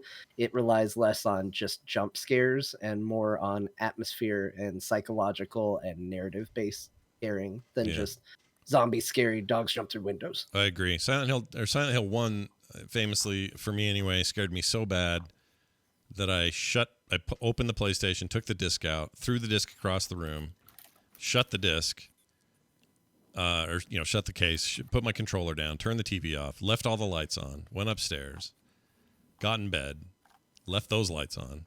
Kim goes, "What's going on?" "I need you to take the dogs out." I said, "I am not doing that." You can go do that. No. I'm not turning those lights off, and I'm not taking the dogs out. You're doing it. That game scared the living shit out of me, and so I don't think I actually played 2 because the series really got under my skin. As scary, you guys know how I am with scary games. I don't have to explain that, but It says here the survival horror video game that has been considered the biggest work of art due to its story, atmosphere, sound design, exploration of psychological ideas such as subconscious, its use of psychological horror, metaphors, and taboo topics such as incest and domestic violence. Ooh, so it got a little more real, Whereas Resident Evil's, cheese bag B movie stuff, and Right, it's your popcorn flick versus your indie darling. yeah. It's like, So what it's like? It's like Midsummer versus Friday the 13th. Friday the 13th is just, a big scary guy with a hatchet, look out. It's visceral, it's fun, it's scary, whatever. There's puzzles. But if you want to really want to wonder if you're going to die that night, watch freaking Midsummer or Hereditary or something. Those movies, holy shit. They're only horror movies that scare me, ever. Those 2 movies. The rest of them, whatever. Not that scary. All right. Metal Gear Solid 2, Sons of Liberty. We didn't talk about Ico. Oh, I'm sorry. I didn't mean to skip I mean, it over goes Ico. without saying, but Yeah, Ico's amazing. I played yeah. Ico. Loved that game. Oh my gosh, I love that game. Ico, made by Japan studio Team Ico. They made the Colossus one. What was that called? Shadow of the Colossus. Yeah. And The Last Guardian, I think. Isn't that what it's called? Yeah. Last Guardian. I feel like in some ways games like Elden Ring, even the Souls games before it, they take a lot of that atmosphere, tone, dread, whatever. Not dread so much, but because Ico had a kind of a hopeful thread running through the whole thing. But, it's mysterious. You don't really know what you're doing there. You got to figure it out on your own, and you got this person you got to hold on to the whole time, and that's an amazing little game. I loved Ico so much. By the way, all 3 of those games are on this list. Which ones? Oh, We won't cover them all today, but all Last Guardian and Shadow of the gotcha. Colossus. Gotcha. Okay, that makes sense. They're 3 for 3. So MGS2, Sons of Liberty, Otacon. That's a pretty good game. I like that game a Lale lot. Lule Lo. Yeah, I played the hell out of that. This one's weird. I played Metal Gear Solid 2. I loved it. I won't say it's the most artistic game I ever played, though. I liked 1 better. Solid. Like I remember playing 2 and going, "This is weird." You played as Raiden, I think, for a little while or something like that. Yeah, that was the big twist because they never told us any of Yeah, that. All for the most of trailers. it. Yeah, They faked screenshots to make you think you played as Snake through the whole thing. When in I fact remember you just did the not. ending would not end. No, It was it like goes- blah blah blah blah blah blah blah blah blah blah blah, and like I don't know. I guess I wasn't feeling it at the time. Maybe it is a great. Or I press an X for doubt on this one. If there's one on this list that I'm like, come on. But people love Hideo and Metal Gear Solid, so I get it. If you were gonna give it to a Metal Gear Solid, I would have given it to 3, which is ironic because that's one I've probably played the least, but I know the story to it, and I think the story has more to say than 1 or 2 did, and is more compelling. But I'm kind of with you. Like, honestly, I think 2, from a perspective of what it's trying to do and what it's trying to tell, I actually think 1 and 3 are more interesting. I think 2 is one of the things they state here. The game is often considered ahead of its time because it had these themes. Some of them like things that weren't happening yet that are happening now. Concepts that later became culturally relevant in the 2010s, such as social media, news feeds, post-truth politics, fake news, echo chambers, alternate facts, that kind of stuff. It's easy to say that in retrospect because, now we're here. But it is crazy to go back and play those again because it does feel strangely modern relevant at a time where none of it was relevant. Yeah. Like it does. I mean, the spin-off Metal Gear Rising, the one where you play as Raiden, has a boss. I don't remember if it's actually the president. It might be the president of the United States. And while he's beating up on Raiden, says, "I'm going to make America great again." Oh, Lord. Long before Donald Trump. Like, it's literally in the game. It's kind of terrifying how prophetic the Metal Gear Solid games have been towards American culture and politics. Well, if Raiden was real, though, my money's on him in a fight against Trump. Yeah, he does a lot better. He slices and dices pretty hardcore. All right, so let's move on to Legend of. This is one I wholeheartedly agree with. I'm gonna fight anyone who disagrees with me. Legend of Zelda: The Wind Waker is the best Zelda game ever made. Take that, Breath of the Wild. Maybe if your weapons didn't break, I'd like you more. Yeah. Seriously. Breath of the Wild, the Wind Waker, which can you even have breath without wind? I'm telling you. Anyway, that game still to this day. I want to play that now. Why is that not a Switch thing? They put it on the Wii U as a re-release. What's a Nintendo? You suck. They need to bring it to the Switch. I'm with you, and this will be the nice thing because while the emails and chat and tweets may argue with you, on this show you have an ally. Wind Waker is the best Zelda game. I love it, dude. I know there's a lot of opinions and there's some great 2D stuff, and I'm not besmirching other Zelda games, although I really do hate breaking weapons in Breath of the Wild. Whatever, I've said that a million times, but this just is a special, singular experience. It's the height of the GameCube as far as I'm concerned. Some might say Resident Evil 4. That's up there, but that's an amazing, amazing freaking game. I'd like to play it right now, and I could, I guess, because I do have it on my Dolphin thing, and I've bought it 3 times. But damn it, Nintendo, I'll buy it again. But you're not making it easy. I can't buy it if you don't let me buy it. All right. Oh. Shots fired, Bo. Shots fired. I like it. Yumi Nikki. This is a 2004 PC game, independently developed freeware game that has the player explore the dreams of Hikiyomori, a little girl. Oh, it's a girl known only as Madotsukui, as she encounters Sure, you nailed it. numerous surreal creatures, location, and events, collecting effects, most of which do little more than alter her appearance. Why is that on here? Wait a minute, a transmog game? Hold on, I need to get this. Okay, well then maybe that's the reason it's influential. Maybe it's the transmog. It's psychedelic. I look at this; it seems psychedelic and dreamy. So it's probably more closely akin to a visual novel or just a book that is mainly about narrative, because you just move from right to left, but the environments are weird and change. And you think about it in the era that it's from. I didn't experience it at the time, or I honestly didn't even know it existed. This might have been, culturally very impactful as art. It's a freeware game, so I don't think anyone ever even paid for it. It might have been, something like Homestruck or something like that. Homestuck. Yeah. I'm looking at it now, showing the chat some video. I think it's something wrong with my browser. What the hell's going on here? Why is my browser being dumb? Here we go. Okay, so it's a little pixelated girl. She's got stuff going on. Let's skip ahead and get into the weird business. Yeah, I don't know what to make of this. Maybe that's why it's artistic. It's just impenetrable. I have no idea what's going on here. She's riding a bike, a bunch of paintings around. Yeah, this looks fine. All right, there's that one. Let's move on to. I'm getting a lot of readings from you. Like you're gonna want to try this game real soon. I'm gonna get right on it, Bo. I'll give you a full report next week after my completion of Yuki Nikki Hookie Hockey. The Endless Forest. Tales of Tales made this as a PC game commissioned as an art exhibition originally. The Endless Forest is a multiplayer online game in which the player controls a stag in a beautiful forest, interacts with other players entirely through sound and body language. I don't remember this either. Any memory of this? So listen, Wikipedia, when you get links to these entries and then they have Wikipedia pages, please post some video and like you act like people know what this is when they're going to your Wikipedia page. Like, we need some exhibits here. Yeah, I Googled it, and I'm honestly frightened by a lot of what I see. But I can understand why it's considered an art game, I guess. But like, it is arty. I don't know. There's weird deer with people faces. I see some like Rule 34 business already of a deer with its face up another deer's ass. Yep. I see one trying to pump the other deer, I think.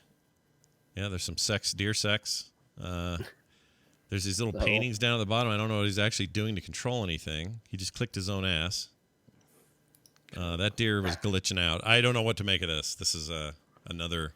All right, this list is getting a bit sus. I don't.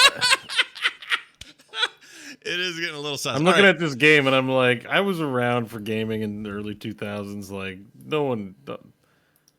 no, but 2 people knew what this game was, right? Or Yeah. how many people do you see here? 10 people. 10 people knew what this game was. Yeah, Like, this is a strange one. They say that it is it's considered an MMORPG in the loosest sense of the term, though it shares a few things in common with more mainstream MMORPGs. Yeah, that's weird. Whatever. Killer 7. No, we know that game. That's a thing. This came out on the GameCube and PlayStation 2. Action adventure directed by Goichi Suda. And let's see. That has been described as thought-provoking and an art house thing, and is cited as a work of art due to its plot involving heavy themes of politics and death. I never played it, but I at least know this game. Yeah, it's one of those. I feel like a lot of people. I never played it, but it sure looked cool. You know. well, like a lot of art house movies, right? You got to watch Batman, but you're not watching The Rose and the Wind that kept secrets. You're like, I'll skip that one. You know, because I think that this list like does hit popular games, but it has a lot of omissions where we're like, what about these great games that are clearly great works of art to my gamer brain? Yeah. You know, like it's more like you know, that's the vibe I pick up from some of these selections. You know what I mean? Like, Yeah. Well, there's a guy on screen right now named he's wearing a shirt, a tank top that says "Funky" on it. So Yeah. Art. I just converted myself to the art side. Yeah, this is definitely art, you guys. art. Hey, oh, look at this. Okay, so Well done, John. does he fight? What does Travis do? I forget. He's like a little karate guy or something. Oh, there's a weird dude on the wall. We're in a tight spot. Yeah, this is art. Yep, we're there. Yep, clearly I see lines and animation and stuff.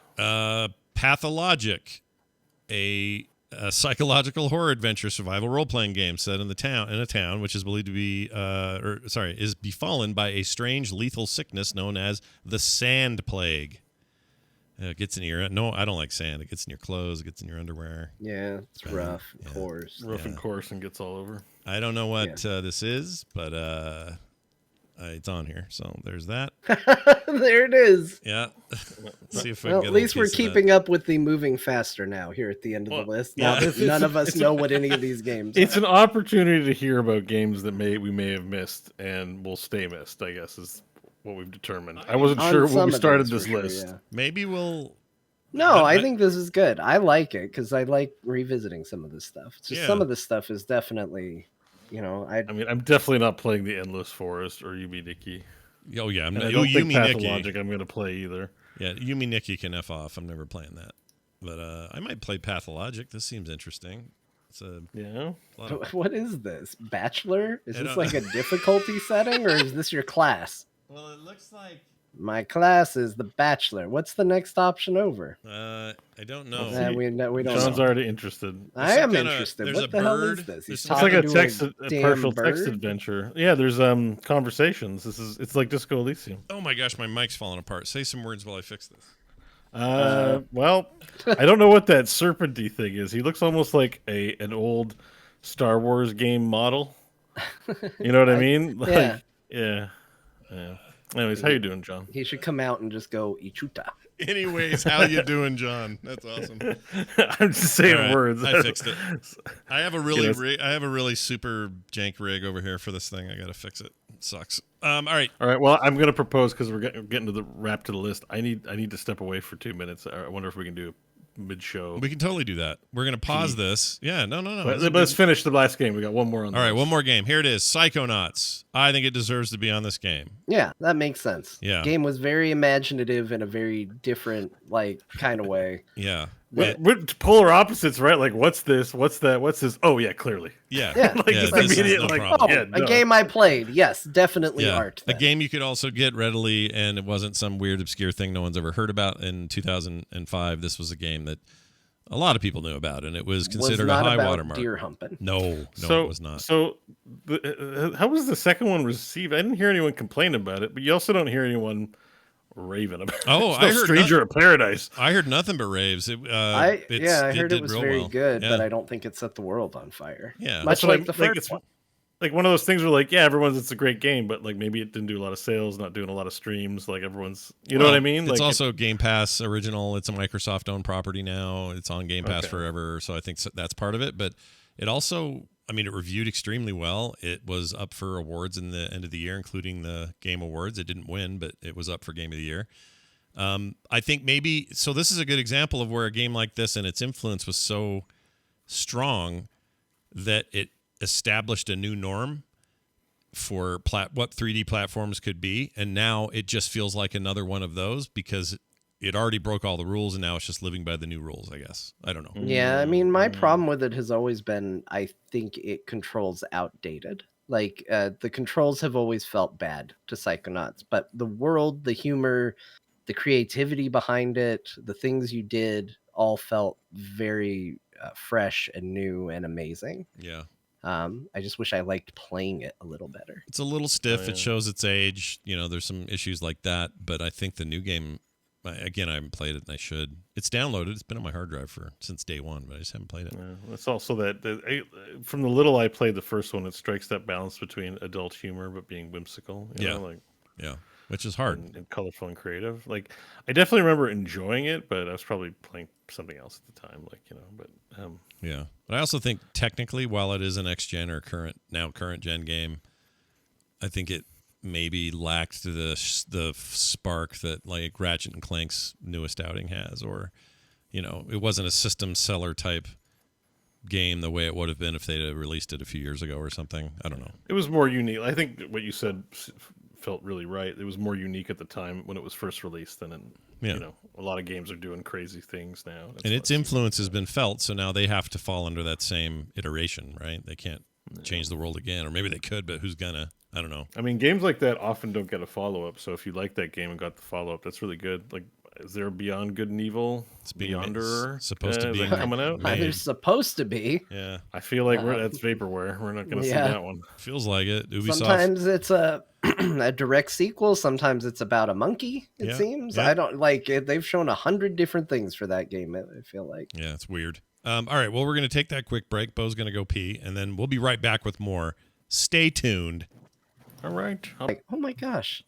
It's like I've gone back in time to a land where fast food was good, and this is incredible. And these fries remind me of my youth, and what a world we live in. Wow. But that's like 1 out of 10 times. That's the amazing. other 9 times is hot garbage. Like, it's just the worst, and it's exactly what you think McDonald's would be. But I feel like the fish sandwich is so basic and so weird that there's just no way for them to mess it up. Yeah. They're like it doesn't matter who they are. You don't have to complicated stack circles on top of each other. It's just like, it's this fish thing. It's a slice of cheese. It's some tartar sauce and the buns. And like, they just don't have a problem with it. I've never had it and it's been bad. It's been consistent, which makes it by default the best thing because they aren't screwing it up on a regular basis. I see your point. I just think cheese and fish should be a million miles away from each other at all times.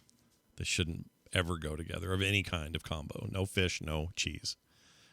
All right, that's just the rule. That's how it's going to be. Yeah. We're back, everybody. Thank you for joining us once again. We were just talking about fish and cheese and how those two things should never be together. Yeah, it shouldn't happen.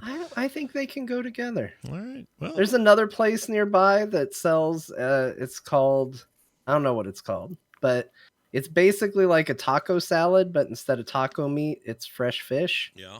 And it's got like little shreds of cheese in there. It's got shredded cheese on it. It's good. All right, you know what? That doesn't sound too bad. In chunks like that, a salad type item, yeah.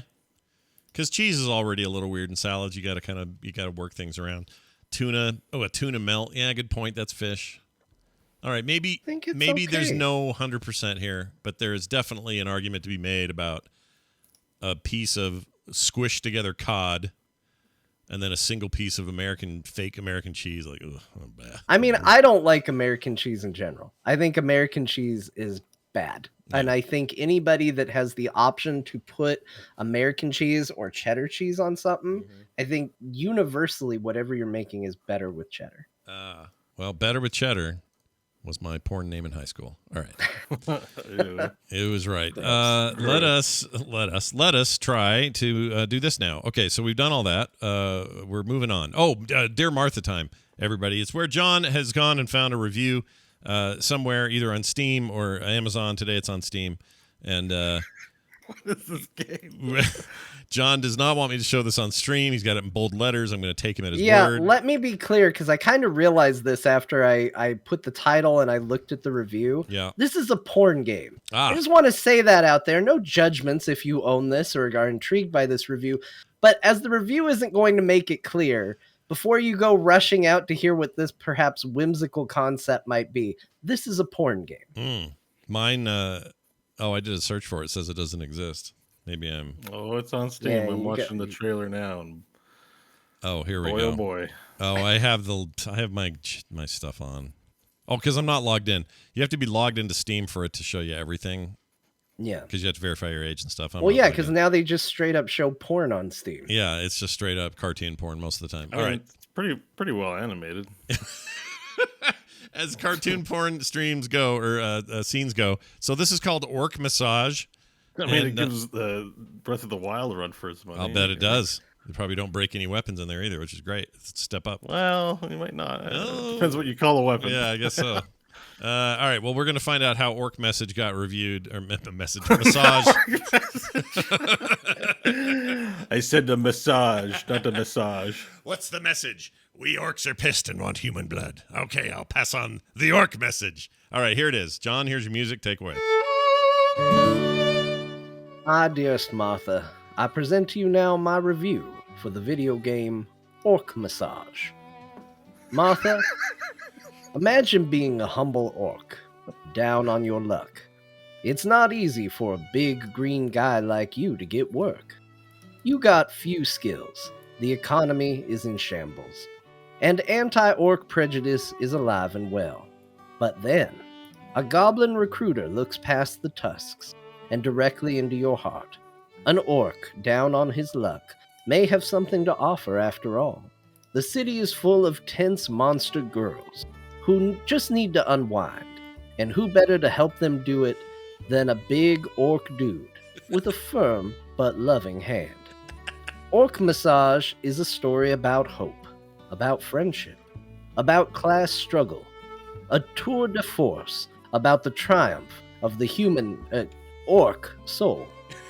By the end of it, I was weeping tears of joy and burning sage. Orc Massage, literally, changed my life. Yours in this life and the next, Mr. Blister. Oh, his name's Mr. Blister. Gosh dang it. Why is that his name? I don't know. You know why. I don't Well, know. I know wish why. listed this. Yeah? You know, what a great review. I'm not gonna lie. Of all the porn games I've seen, this is the first one where I went, maybe I'd try that game. So what do? The goal is to just massage an orc? And then... I see. No, you are an orc. You're giving them massages. Oh, you're the orc giving massages to to monster others. girls, like cat girls and you know, Okay. not orc ladies. It seems. Okay. So chorecore next level is what you're saying. Yeah. Okay. Yeah, this is a chore. You're a masseuse. I mean, that's the job. Yeah. And maybe the massage gets a little out of hand. Orc hand style. Yeah. And I don't know. Do you get it's actually nicely animated. I'm like, it really looks like Breath of the Wild porn. Wow. Do you get you get male clients?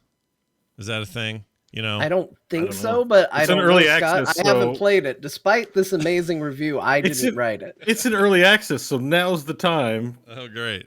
to reach out to the developers and let them know about what the game's missing, so Yeah. they put it on the roadmap. Instead of a roadmap, do they have a road fap? Is that what they do? Chode map. Oh, a chode Yeah. map. Chode map's even Or a better than a road fat fap. map. Yeah, fat map. Chode fap. Chode fap. That's it. Chode, yeah. Chode fap. I don't know. I just that review with that music and that review, and then watching the sensual massaging technique of an orc on the nude female body, it somehow worked its way into my brain. I'm like, let me click wish list. I want to see where this goes. Wow. Wow. Orc Massage is a 3D adult simulation game. You play as an honest orc trying to make a living with his business, but his monster girl clients have a bad habit of getting turned on by his handiwork. Will he stay professional or be seduced by his clients? That's all on you, it says. Right, so if it's a porn game, it's because you're a dirty It's birdie. because you're a dirty birdie. That's right. I love that term, dirty birdie. Let me use it more Is often. it that you're a dirty birdie, or is it more like shit? What's it? You're a Not min-maxer. J Rock. What's J Rock's buddy's name? Oh, Who gets in the massage parlor? Tyrone. Tyrone. No, Tyrell's from Mr. Robot. He's a bad man. Tyrone. I think it's Tyrone. I think it is right? Tyrone. I like Tyrone. Tyrone hung but around. you know, after they that. start in the trailer park. They start rub and tug with Yeah. with Sarah. Yeah. I And remember that. It turns out he's pretty good at it. Uh-huh. So he gets getting pimped out by Sarah, and he doesn't want to do it. Then they ask for more, and he's like, "I don't really want to do this." And they're Yeah. like, money's really good, though, right? He's That like, was yeah, I guess. that was one of my favorite storylines of the Trailer Park Yeah, Boys. he's like this, gangster dude, and he's giving all these old ladies massages, and they love it, and he's kind of like he's making good money. I found this is the level up sound your orc makes when you level up in the game. He goes like this. Oh, Jesus. Wow. All right. Wow. All right. That's why I didn't. Okay, T. They usually call him T, but it's T. Tyrone. Yeah, it is Tyrone. You're Yeah. right. He's a member of the Rock Pile. Yeah. J Rock's clique. Dude, J Rock was the greatest character of all time. No, I'm saying. Oh, he's so good. Yeah. Mofo. He's so good. All right, check this out. Why, it's time to talk about the games we played this week. I think I played my game of the year this week. I think it happened. I'm not sure yet because I'm super early, but I think Tunic is my game of the year. Now, this is an interesting game in that it has been talked you are about. planting this flag a little early. It but- might be a little early. How many minutes I have you admit played? it. I totally God has admit minutes it. played played. for 27 minutes. And he knows. I played more than that, but I played enough to know that they made a game I want to play 100%. I want to play this game. Oh. And I've been looking and talking about this game since 2015. They announced it forever ago. It was one of Microsoft's indie showcase things at one of the E3 events, maybe E3 that year, 2015. That long ago, 7 years now. And it took that long. And it's one guy. He works in a very small company that's him and his wife. His wife does like tons of PR work and the business end of things and all of that. He programs, does music, does art, does all this other stuff, and built this game. I actually got to sit with her at a convention in Ohio in 2018 where we were talking about living or doing nerdy jobs, and raising kids. It was just that was the entire panel. And I sat next to her, and I before and after I was like, "Oh, I'm so excited about Tunic. Yeah, it's coming along. It's coming along. It's going to be great." And then nothing. It's like, man, is that game ever going to happen? And when it does, will it actually be any good? Good news. We talked about it like a couple months ago. We just said, "Hey, when's Tunic coming out?" I know. It feels like almost a surprise release in a weird way. I know the Game Pass part was a surprise. Nobody knew it was coming there. If it's one game, like what kind of marketing budget do you have if it's one or two guys making it, right? Exactly. But I think, well, already, and certainly I'm sure you guys have seen this, the game is getting incredible buzz.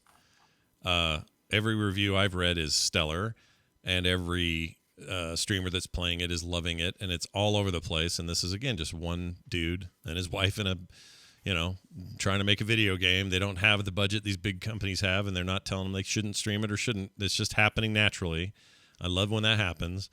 And it's really good. It's very, I will say very it cool. looks really good just looking at the trailer. I played a little bit of it as well, and I love this game. Yeah. It's very good. I think I'm not going to go crazy. I'm not going to say it's my game of the year. I'm not ready to jump on that bandwagon just yet, but it's very good. And I think perhaps the most impressive thing, and Scott, I think you'll agree with me, is like this game has made collecting an instruction manual one of the coolest parts of a video game. Oh, it's awesome. Not since like Fez have I felt an indie game do something new with it felt like new and creative in that way. And who would normally care about that? Because the game in some ways is Souls-like. It's like not going to tell you anything.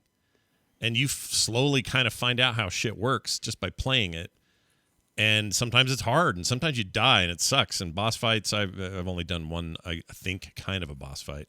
So that'll tell you how far I'm in. I'm only a couple hours into the game, but most of it is like Zelda style puzzles and environmental stuff. Kind of a little bit of Metroidvania in a weird way, because there's areas immediately where you're like, I know I could go there, but I can't yet. Why? What do I need to get there? Well, you're going to eventually, but you don't know how yet. And you got to uncover all of these secrets, and you're doing it with this beautiful isometric little fox dude, and I love it. I love it.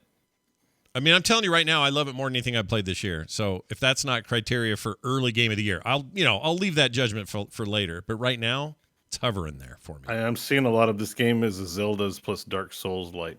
Or Yeah, Dark Souls, it's got yeah, it's a good way of putting it. It's got a lot of elements of it. Like it has the, if you die, you lose some of your resources, but it's very light. It's not you lose all of your resources. You lose some of them.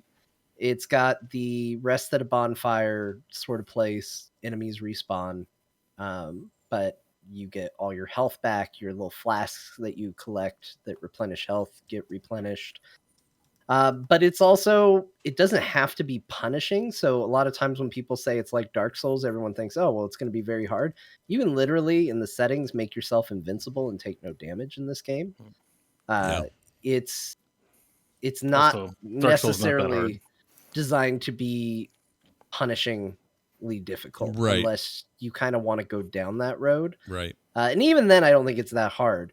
But it does do the Dark Souls thing of being somewhat obscure because, as I kind of mentioned, one of the things you collect are pages to what would be like the instruction manual. Like if this was an NES game or SNES game that came out, it would, in theory, have a manual with it. This game doesn't. But in the game, with art and in the style of those old manuals, and clearly a used game too, because there are some pages that has writing on it, like somebody wrote on it, and it's frayed and kind of poorly printed in some places, and there's some places where you're like, oh, that's the best screenshot they got. And the cool thing is when you pull it up too, they apply a filter to the screen that makes it look like the game is playing on a like old style TV in the background. Like, it's really, really cool. Like, this game's very charming. It's very whimsical. It will remind you of playing those old NES and SNES Zelda games. I don't think the game is without some issues. I don't really like how the game plays. It feels like the game could play a little tighter. Oh, that surprises me. I think it's super tight. Feels great to me. I hit the dodge button all the time and it feels like he doesn't do it because there's no you can't interrupt attack animation. So if you commit to an attack, you're locked into it, so you can't dodge in the middle. And so there's this weird mechanic where enemies will flash before they do an attack, which feels like, to my video game brain, it reads as you should dodge when it lights up. But you can't. The game doesn't give you enough time to dodge in that window because the dodge won't overcome whatever it is you're doing in the moment. It just feels a little too, it just doesn't feel right to me. It feels off. That's my personal opinion. Scott, if you didn't feel that way, I would say other people might not. I just don't think it feels as good as it could in the combat sense. But from the world design, like there's these little things of grass that just look like little foam sticking out of the ground, and when you walk through they just move like little foam. Like the game almost has a texture, like you feel like you could almost reach out and touch it. Like artistically it's incredible. Very dioramic, very it uses that, what's that focus called, where tilt shift focus, so it feels like a little model set so that things in the right immediate foreground are blurred and things in the background are a little bit blurred, and then the focus of the action isn't blurred, but it has this feeling of like a small model you could like reach out and manipulate and mess with. I love that look. Big fan of that. You can turn that off if you want, but I actually think it helps the game's overall tone or whatever. There's one thing the chat asked about, and I'll just mention it here. There's almost immediately, anytime you get a prompt in the game, it will pop up with some language that's totally foreign to you. And at first, it looks like it might be a real language. You're like, whoa, what's this? This is weird. It's not. It's this fake world language. And you, like No Man's Sky style, as you get pages to that manual, and perhaps other ways, but mostly through the manual, you will learn what those words mean. And then it will start to say those words like, well, this means sword, or this means go north or south or whatever. So there's that aspect to it, which is kind of interesting as well. I think it's this is really scratching all my itches. Maybe part of it is because I'm playing a lot of 16-bit era games that are, grandfathers to this right now for Play Retro and otherwise, and I feel like maybe this is just ringing all those bells. I don't know what it is. Just really roped in though. I really like it, like a lot, and I can't wait to keep playing it. Oh, I bet you like it. I bought it while you guys were talking about it. Oh wow, look at that! It's on. I Game. mean, You don't there have goes Game, my Stranger of Paradise money. You don't have any. You don't have Game Pass right now, right? I do actually. Oh, it's on Game Pass. Did you not hear this? But it's on Game Pass PC and Xbox. I don't care. It's fine. All right, no, it's totally fine. It has game. The other thing I would mention. I'm trying not to have Game Pass. The problem is, I'll explain. Can I just take a side? Yeah, go ahead. Because we'll talk about Elden Ring. Yeah.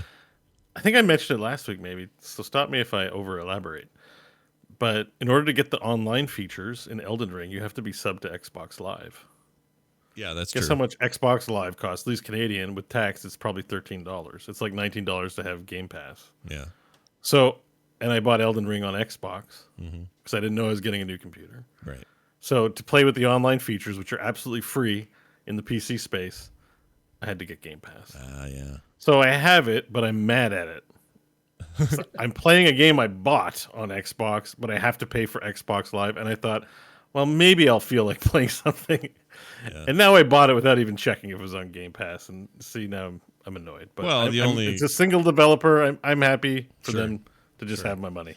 I like the cross save stuff. That's a big deal for me because I want to choose where I want to play it. That's the main reason. But I totally get that. And I mean, obviously, who knows if it's online? If it has some online anything, Microsoft's going to want me to pay to use the internet. Yeah, and also so would Sony and so would Nintendo. I mean, it works that same way on all three. But I know. Let's not open that can of worms. It's probably fine. You don't want to go down that path tonight. Yeah. But it's yeah. It's fine. It's an indie developer. I want them. This is me not giving money to a Stranger of Paradise now. So no, that's a good point. And Stranger of Paradise or even Orc Massage can wait. Okay, they can wait. Yeah, Orc Massage can wait. Yeah, it certainly can. Okay, so there's that. I really like it. More on that later. I don't know why I love it as much as I do, but I do. All right, let's move on. I played a whole bunch of... Okay, so we had family in town a bunch, so my gaming time was real weird. I had very little alone time to play. And when I did have that time, I was playing more Axiom Verge. I think that game's amazing and as good as any modern take on like a Metroid take. I think that game's awesome. I love it. I can't believe it took this long to play it. 2015 it came out. The new one just came out last year. I'm excited to play that now, but I'm going to beat Axiom Verge first, and that game has surprised me in so many ways. I just absolutely love that game.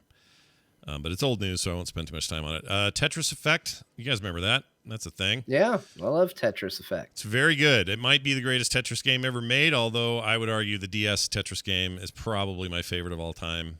I love that game, but in some ways they're very similar in that they offer a lot of the same modes, just presented very differently, and that's probably why I like it so much. Anyway, with my nephew, I sat and played. Who's here from Minnesota? Doesn't get a lot of time to play games out where he is. He and I played competitive and cooperative Tetris Effect a ton, and I've never done there's boss battles in that damn thing. It's crazy. Like you're working with you, another person, possibly computers or up to 4 other people, or even a person can be the boss, and they're playing kind of a different game of Tetris than you are, and you're trying to take down the boss, and the boss behaves like a boss with patterns, and it's crazy. That thing is crazy, that game. And I think they just added all that. That's kind of new, those features. Anyway, Tetris Effect is great. Tetris never gets boring. Tetris is great. And I installed Shredders on Game Pass, this new snowboard game that I actually got kind of excited about. Really mixed reviews out there, though. So I'm a little bummed about that. That was another surprise Game Pass day one thing. It's like we haven't gotten a snowboarding game in a long time. I agree. A good one, too. Wasn't there one from Ubisoft? Or? There was, but that's 2008 or 9. It's old now. I thought maybe that new one had snowboarding, the one with all the extreme sports. Oh, with the bikes and the paraglider land or something like that. Wonder how that is. Well, Steep is a pretty good game, but it's older. That other one you're talking about, I haven't tried yet. Maybe I should, but This one looked like more of a 1080 kind of approach. Like, hey, here's just snowboarding. Let's go. And I love 1080, man. Just a huge fan of that game back in the N64 days. And so it's installed. I'll play it, but the reviews are mixed. They say the controls are unnecessarily hard to get your head around, and I think that's probably bad. But yeah, I love me some SSX Tricky and SSX 3. Yeah, Riders Republic is the game Bo's thinking of. And I haven't heard. Is that game good? It's been out for a bit. Is it good? I don't know. Ubisoft's in a weird place, and I feel like I don't know what's going on with their games. Riders. Yeah, they're definitely. I think they need some excitement. Big time. Yeah, how do you do that with them? I think they're become phoning it in the company, and I mean, it's in all seriousness. They pump out clones of their previous iterations on games, and very little, at least in their single player adventure games, feels really innovative. Or maybe some of the RPG elements in Assassin's Creed, like they're doing good stuff, but they need someone to try and buy them again. Yeah, that thing that they're trying to that get bought. desperation really produced a lot of creative decisions for them. I actually have a question about that. Do you remember when they were making so much hay, including on stage? They were making hay about the idea that they were not going to get repurchased or reabsorbed with whatever conglomerate it was. I don't remember who it was. Vivendi or something like that? Was it Vivendi? It was something like that in France or in Europe, and they were going to get sucked into that, and they were trying so hard to not have that happen, and then it didn't happen, so he got up on stage, what's his name, going, "We are so happy, wee, poo-poo," and told everybody, that's terrible. Nobody told Patrick what I just did. That's exactly what he did. Patrick might not care. Patrick gets mad at Ubisoft. Remember when he got off the call because all that stuff was going on? He left that live stream. I'm not even going to watch them talk about their games right now. Yeah, he was mad. Imagine if that had been Blizzard stuff. Oh, it would have been worse. But yeah, he has no love for them right now. But he got up and was all excited, and now they're like, "Why will no one buy us? Why will no one purchase us?" I'm like, didn't you just say how awesome it was you didn't get purchased and you stayed independent? I don't get it. It's weird. Anyway, they got an 8 for this on IGN on Riders Republic. Maybe that's the game I need to check out. I don't know. We'll see. But anyway, that's me. That's what I played. John. Oh, we talked about Tunic. Yeah. We talked about Tunic. Yeah, how's Elden Ring continuing to fold out for you there? I've nearly beaten Elden Ring. I'm up to the final boss, and I can't beat it. And I'm trying. They nerfed me, bro. And so I'm now going around doing other things. Here's kind of, because I don't know how much longer I'm going to be talking about Elden Ring, because I'm at the cusp of beating it. Yeah. So here's kind of my closing thoughts on Elden Ring. This is one of the best video games I've ever played. And it's hard to quantify that because the game is punishing, and it feels like I'm mad at it as often as I am having a good time with it. So it's not always in the forefront of me going, wow, this game's really amazing, because pretty frequently, glad you're showing Riders Republic while I'm talking about it. Yeah, sorry, I forgot it was on. I was not meaning to do that. But is that a giraffe on a bike? It was a giraffe on a bike and an elephant. I'm telling you, I'm not saying this is going to make me play Riders Republic, but maybe it'll make me play Riders Republic. I don't know. Anyway, sorry, go ahead. But it's very easy to get distracted by how I'm feeling at the moment on a gameplay sense. But between playing the game myself and watching Bo play a lot of the game, it's really shown me kind of how incredible that game is. The other day, I was playing through this area that was a very fiery area, lots of lava and stuff like that. And I knew I was further into the game than Bo was, and that I had downed more story bosses than him. But I tuned into his stream, and all of a sudden I saw him exploring the fire area, because he had hit a warp and gotten in there and was checking it out and seeing it. And I had been playing the fire area all day, feeling like I had explored every nook and cranny of that damn place. And now Bo is suddenly there in the same place that I am. And I look away, I do some stuff in my game, I look back at his, and he's a place I've never seen before in that area, exploring a whole cave and system that I had no idea was there. And like that, in a lot of ways, is like the majesty of this game.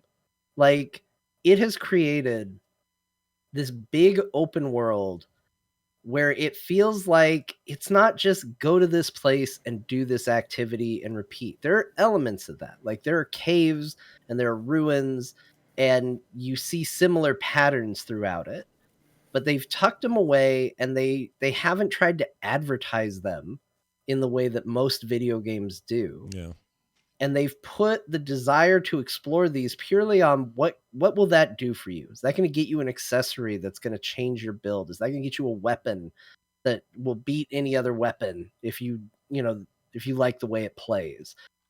And it's created this genuine curiosity. Earlier today, I had to go do a dungeon that I watched Bo run because I missed it and he found it. It's so full of things like that. But I saw what item he got, and I was like, what item did Bo get? I gotta find that dungeon. I spent a ton of time looking for it. And he just happened to find it on the path he took. Which dungeon was it? It was the one that gets you the golden scarab accessory that gives you more runes when you kill stuff. Oh, I don't Because even as remember I'm where I trying got to that. level up, it's in is it Caria? Is that what it's called? Anyway, yeah, it's one of those dungeons in there. Like you jump into a cave. It's got a lot of scarlet rot in it, which is just a real bastard of a thing. Oh, yeah, okay. And it It's feels it's on the tree. Like you have to walk across the tree. yeah.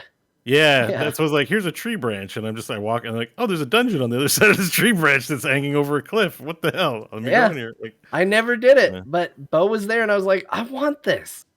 And it's just this incredible, like, kind of world that we're all kind of doing similar things, and there's big checkpoints that we can kind of check in with each other and be like, hey, did you fight Margit? Hey, did you fight whoever? I can't remember all their names, but like, have you gone to this area? Have you seen this? How about the dung guy or the poo guy that's hanging? What's his name? I'm I working haven't on the seen- quest for the Dung Eater. That's Yeah. one of the few things I have left. Like his quest is really long and involved, and Yeah. there's a lot of stuff to do with old Dung Eater Yeah. or Dung, whatever his name is. He's Dung- I stuck. think it's Eater? Dung Is it Eater. Dung Eater? He Yeah. stuck with me in that opening intro for whatever reason. I think about that Well, guy. I a lot. mean, you've got Captain Excitement announcing all these people, and he's like, the Dung Eater! he Like, got he's so, it's just very excited. Yeah. Those words have never been said that way before. Yeah, he was stoked.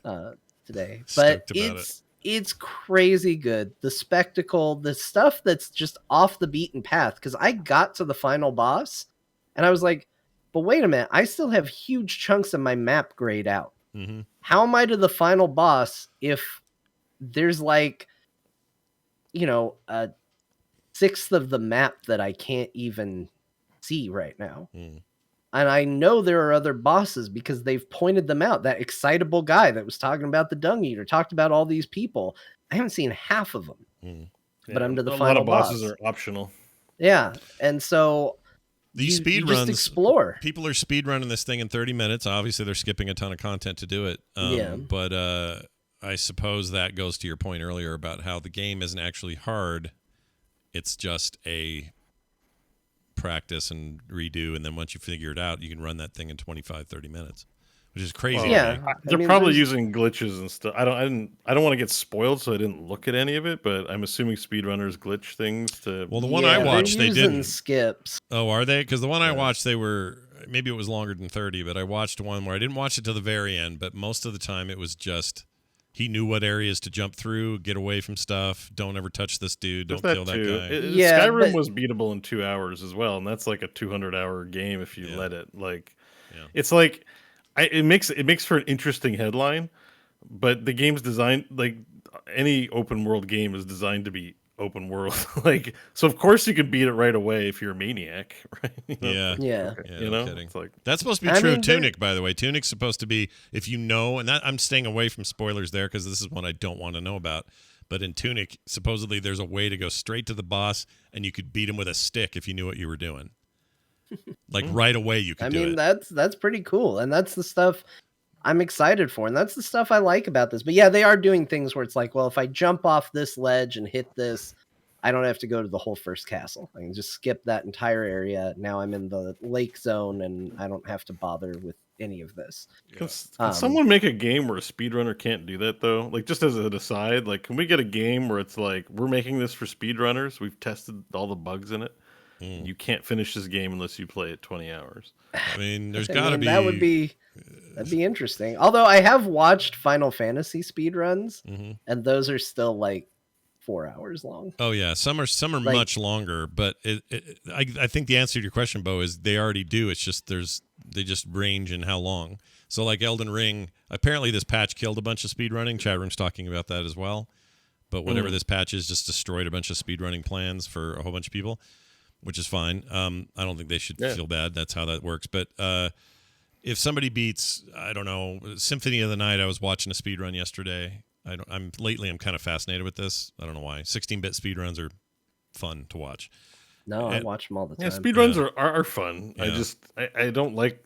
Nobody likes them a week after the game launches. No, I agree with that. But also, well, I mean, again, they're going to do it. No matter what they're going to do it. Can't stop it. They're going to do it. And it's the internet, so they're going to share it. And they're going to hit a record, and that record will stand for a while, and then someone else will beat it. So it's like, that's the sport in it. And yelling at the moon. Right? I respect it. But it is a little disheartening sometimes when you played something for 200-300 hours, and then you find out somebody did all of what you did. Well, not all of what you did, but they beat a game in like 10, and it just there's a cheapening effect if you let it, right? Yeah, they solved. They're a super genius that solved a puzzle in 2 seconds that took you 3 hours to figure out, or days.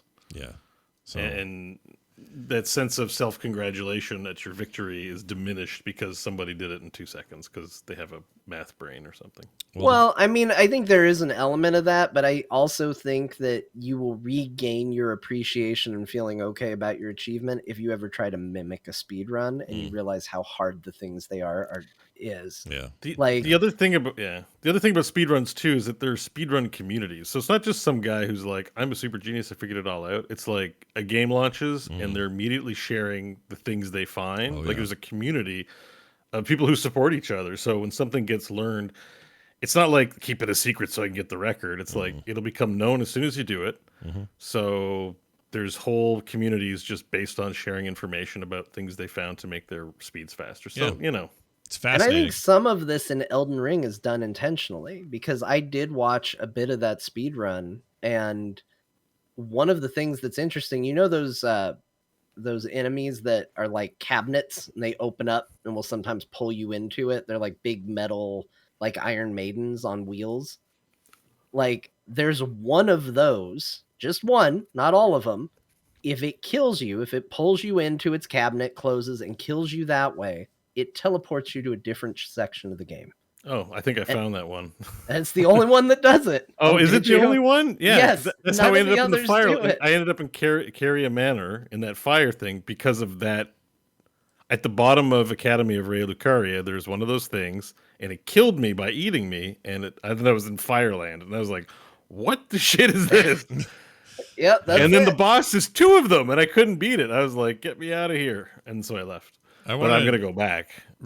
Real quick before you dive back fully into Elden Ring, I just wanted to address this one thing. Simply Squared in the chat says these speedrunners are the fun suck community. I disagree with that. I think that this is not meant for you as a brand new game buyer to pay $50 and immediately tune into what speedrunners are doing. You shouldn't. I don't click on those articles. I see them because Newsflash this week was basically all news about how to do things in Elden Ring or what's happening around Elden Ring. It's tons of it. Tons of it. And I look at those articles in my Feedly feed and I go, I'm not clicking on it. No, your goal should be this. You should, like me, play Symphony of the Night 25 years ago.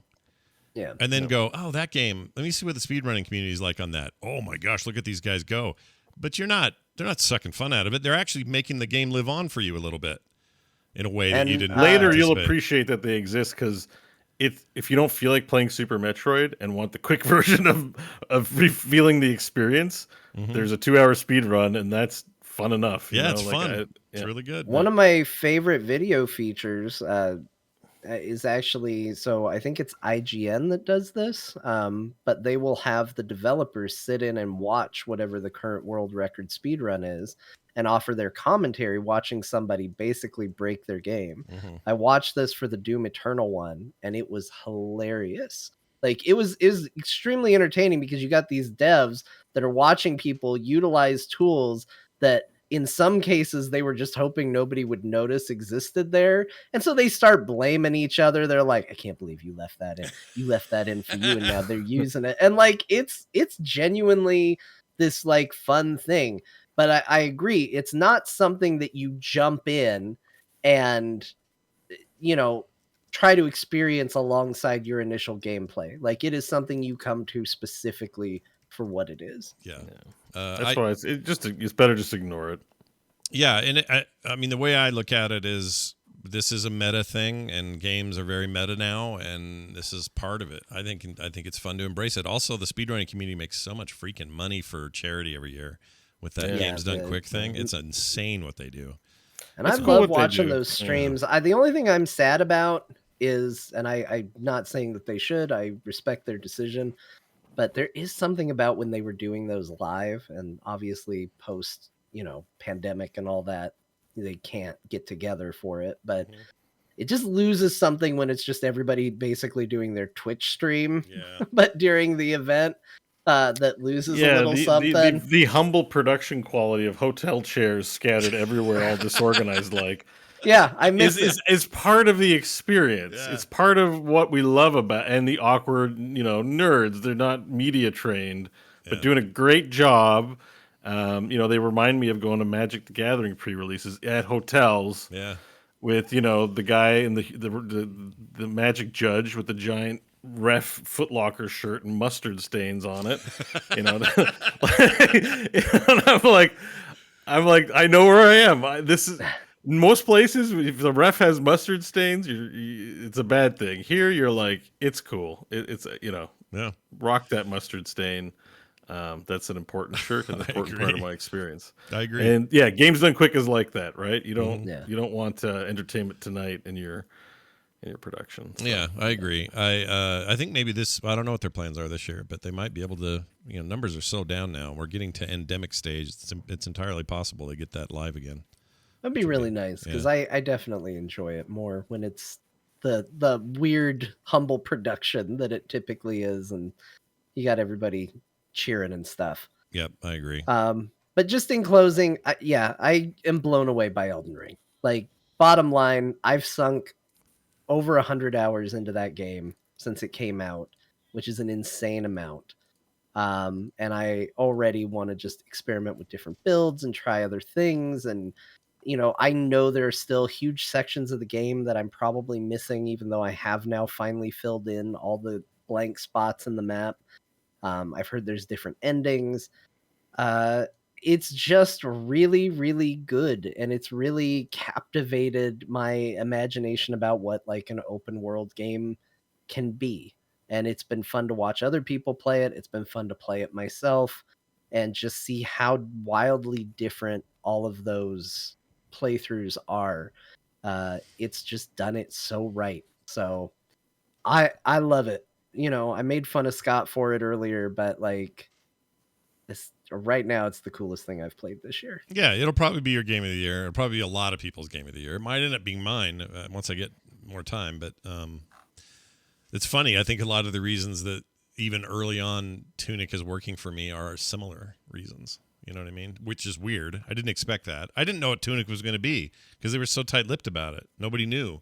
We thought, well, maybe a Zelda-like, sort of, or we don't know what this is. It's a lot like Elden Ring in a weird way. I don't know. Souls-likes, they're having a broader effect than we all thought.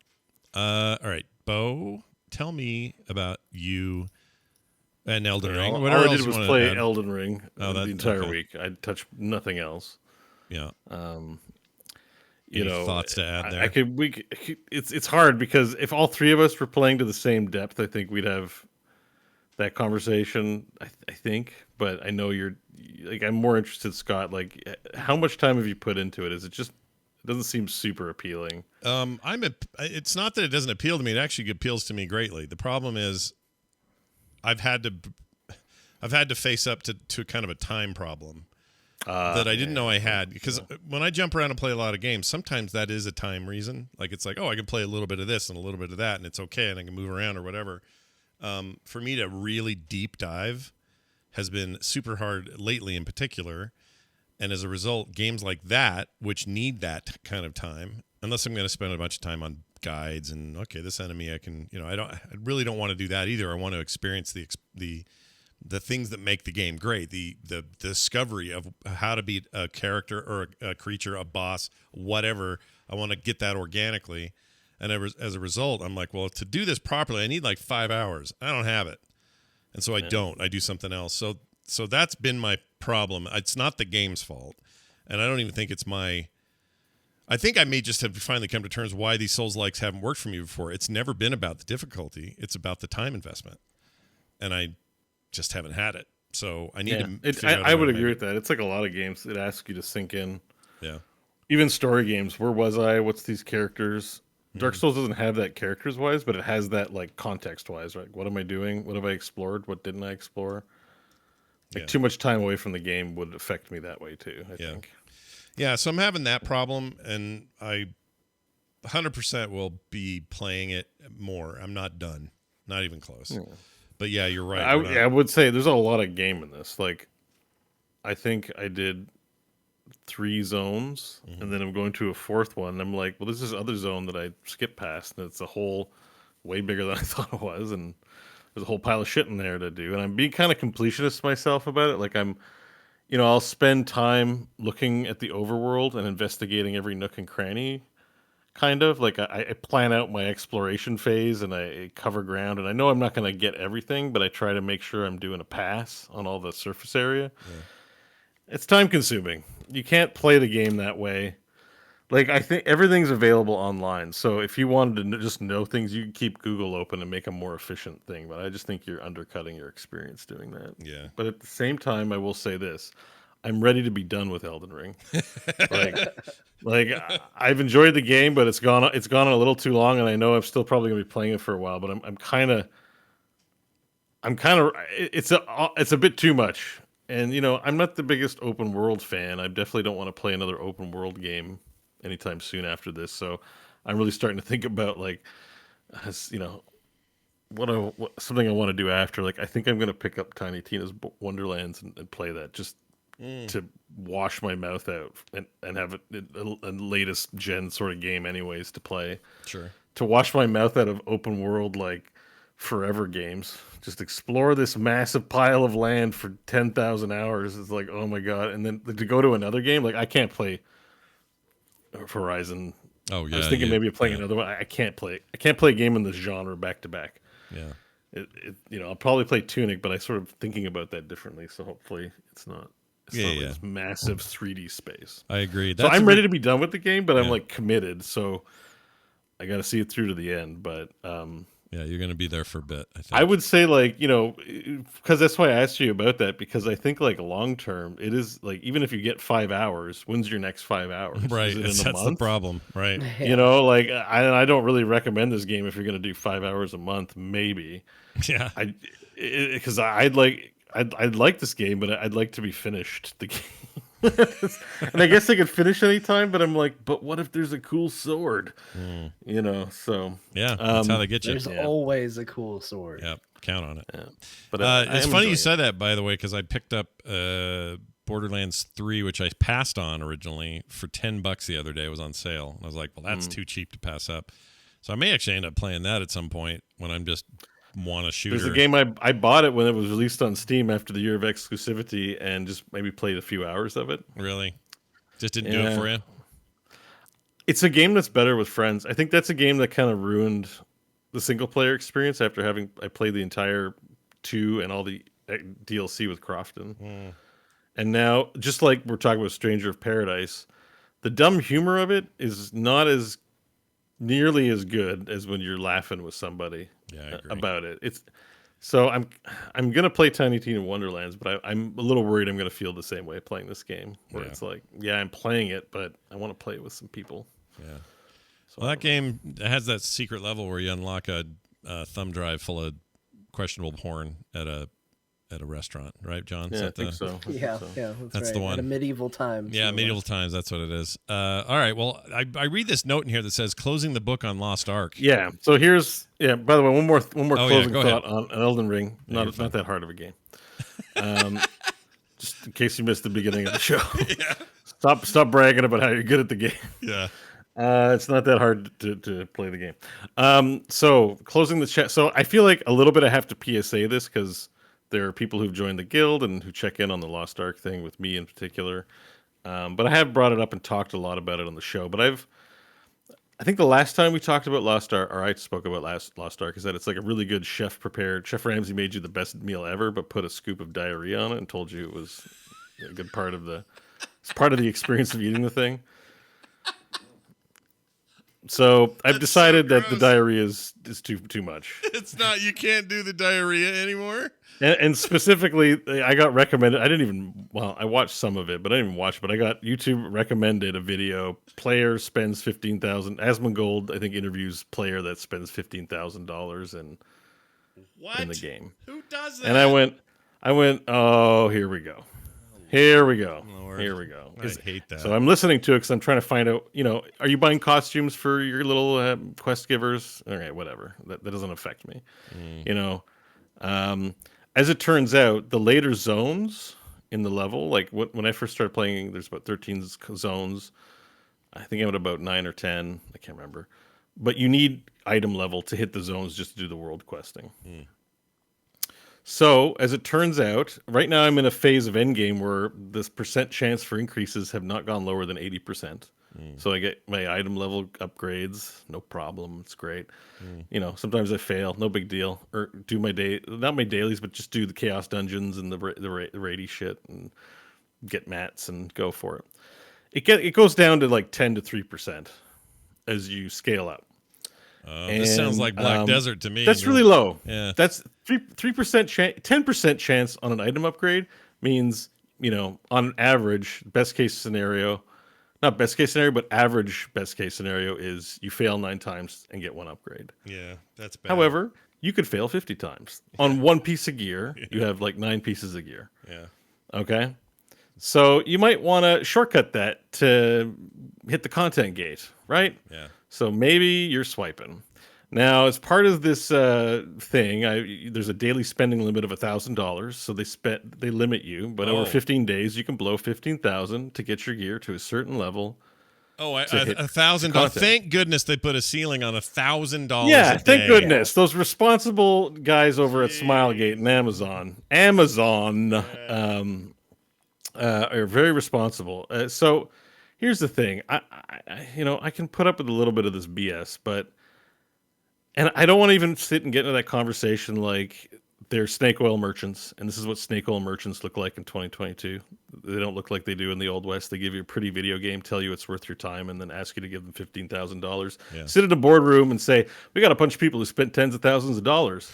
And they go, that's great. That seems like a reasonable way to run a business, and we're providing good value. Like the snake oil salesman, they're grift. It's a grift. It is a grift. And I didn't want to believe there was diarrhea on this meal.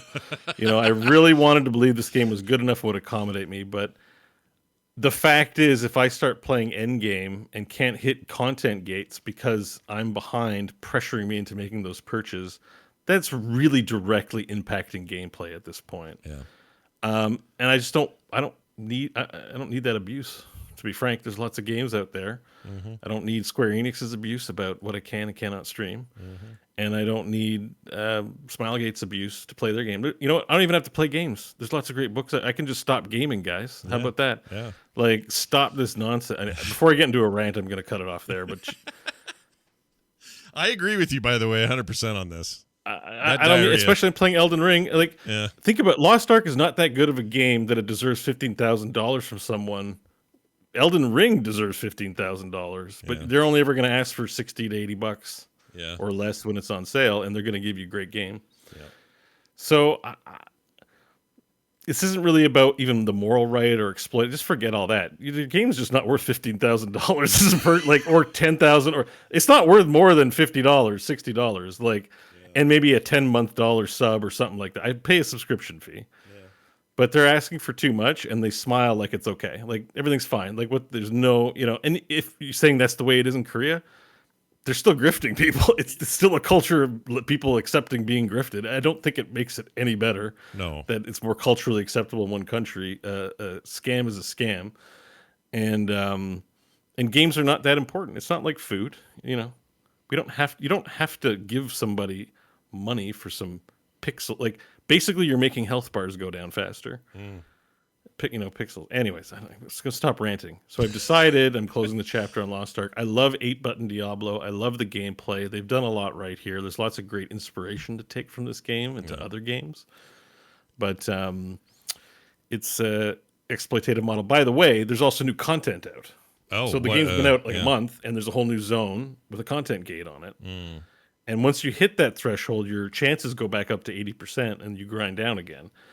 And I'm hearing that, like games like Path of Exile or Warframe, there'll be a regular flow of content, which means that 15 grand you spent on upgrading your thing is going to be, how it is at the end of a WoW X pack. All your sweet late game gear is like basically toilet paper. Yeah. I hate that idea that you're just going to start that cycle over and that it costs that much to have gotten there. That's horrible. Yeah. And they're like, well, you don't have to spend it. Yeah. You don't have to spend it. No. But you could play. You could. But if you wanted to give us $20,000, we'll take it. Yeah, I don't like it. No, sir, and I it's don't. It's not for even a cool costume. It's literally just to have plus 2 points. By the way, while I'm on talking about some of the subjects, I also looked into the card system. It's also way worse than I expected to. So I thought the cards weren't a big deal because you get a collection of 5 cards. You get plus 0.08 dark damage reduction, let's say. Yeah, whatever, not impacting. Well, the idea is you got to upgrade those cards to level 12 or something like that. To level your card to level 2, you need 2 copies. To level 3, you need 3 copies. To get to level 12, you obviously need like 12 copies or something like that. Yeah. Well, you see where this is going, right? And they have card packs that randomly drops, and of course, you also need an XP currency to magically make the cards merge. And you are also looking at an excuse to spend tens of thousands of dollars for what is not an insignificant boost once they're at level 12 or something, Right. And I'm like, yeah, I want off. That's kind of take your game and throw it in the toilet. Like it's garbage. Well, garbage. That's where the diarrhea is supposed to go. It's the diarrhea. I ate around the diarrhea, and then all that was left was the diarrhea. And my parents raised me to finish my plate. So like a good boy, I ate that. They slurped up the diarrhea with this big spoon and went, I'm never eating at Chef Ramsay's restaurant again. Oh, you're killing me with these metaphors. I wound up quitting out before we even got to that point, but I think the reason for my quitting was because Bo's right. The gameplay is really good. Like, story's good enough to keep you playing and invested in the gameplay loop. Sure. But I think as my inventory filled with more shit that I had no idea what purpose it served, it was the equivalent to continue to run with this analogy of Gordon putting this food in front of me and me going, this is really good. And then him slowly pulling down his pants. I'm like, what are you doing? And then slowly crouching over the food. And I'm like, Gordon, no. He's going to put the diarrhea on it. I'm eating and then leaning over and then getting ready. And I'm like, no. Yeah. So I got out before the diarrhea was even clearly on there because I was like, no, this is coming. He's sprinkling this salt shaker in the crack of his butt too, just to make things gotta be salted. He's gonna do something. He's up to no good on the table in front of me. Like, no. It's Ramsay food. It's super good. How can you not eat it? That's the good part about Lost Ark. It's the best gameplay. Yeah. And, the story's kind of shit, but I was willing to forgive it. But there are some cool moments. I mean, like, I think of the siege of that castle was so cool, and that tower you go up while that dragon or Ifrit looking monster is attacking the whole time. Like, the set pieces are really incredible. Like, there is a lot of good there. But the problem is I just want somebody to make a $60 version of that game that just feels like a complete entire game and just throws out all this other crap. Completely that agree. I just don't want. Yeah, totally agree. Or a model that's just more akin to a reasonable MMO type model or something. not this weird like Black Desert's screw you over money thing. And we'd like to officially and formally apologize to the Gordon Ramsay estate for we are not saying you've ever pooped on anyone's food. Okay, it's an analogy. It's an analogy. If you pooped on something, people would still want to eat it and eat around it. I think. Yeah, I've how good your watched food so is. many Gordon Ramsay shows lately. I think he's gotten his royalties from my household alone. Oh, he's fine. So, Yeah, you he's know, doing just probably fine. okay. Yeah. He'll probably be fine. We're not saying he actually puts diarrhea on his food. No, I think everyone knows that. He's got enough brand recognition to know. So. Yeah, he's all right. I liked his Are we hot, worried about getting a letter? all I know is I liked his Hot Ones episode, and I would be more concerned about that day's diarrhea than any other day from Gordon Did Ramsay. you see I mean, the one where you know he what? came No, back? hang on. No, He's I called didn't. enough people's food shit that it's fine if like, one good turn deserves another. If he can't dish out or take what he can dish out, and he can pound sand. Yeah, good point.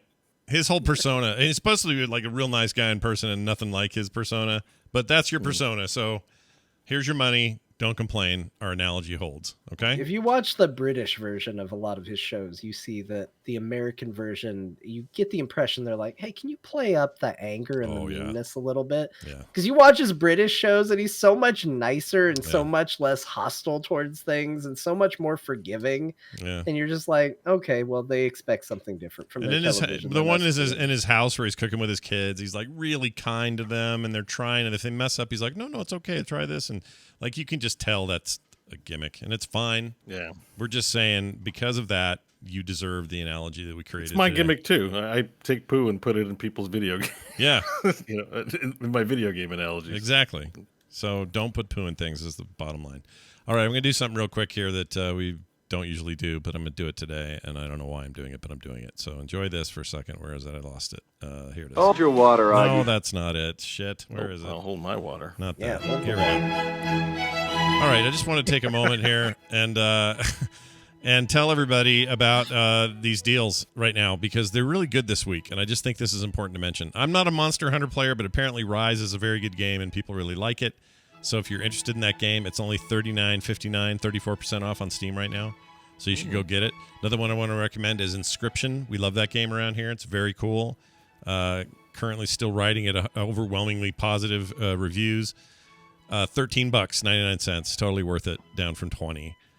And Marvel's Guardians of the Galaxy is half off, but it also surprised everybody by showing up on Game Pass the other day. So I wish John would have played it that way. I feel bad that John could never get over that dialogue, and I wish that would have been the way you I feel played bad that I paid for it too. it. You didn't pay $15,000 for it. That's the That's problem. true. Square That's Enix was true. like, "What a shit game that didn't sell well at all." Yeah, that's a bummer. What I else? actually looking for reviews. I went to Guardians of the Galaxy. It was going to be my Dear Martha for this week, Mhm.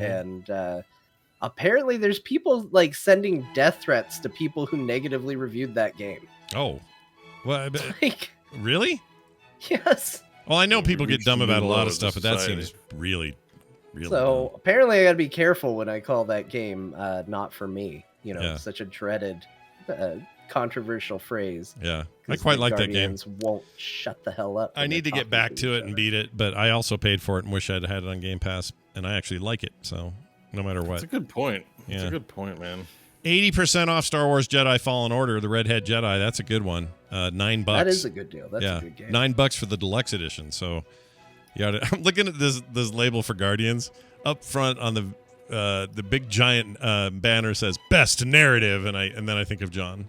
He didn't like the narrative. The story's good. Like there is good there. The problem is it's like sitting in a room with my stepkids while they're fighting with each other Mm, and saying, "You want to do that for 40 hours?" No. yeah. No, I don't. I don't want to do it for an hour. Yep. Like Yo. I can't deal with that constant like just bickering and sniping at one another. Mm. Doesn't matter if at the end of the day they care about each other. Like who gives a shit? They won't shut the hell up. Yeah. By the way, I don't know if you mentioned because I went to the page on Steam.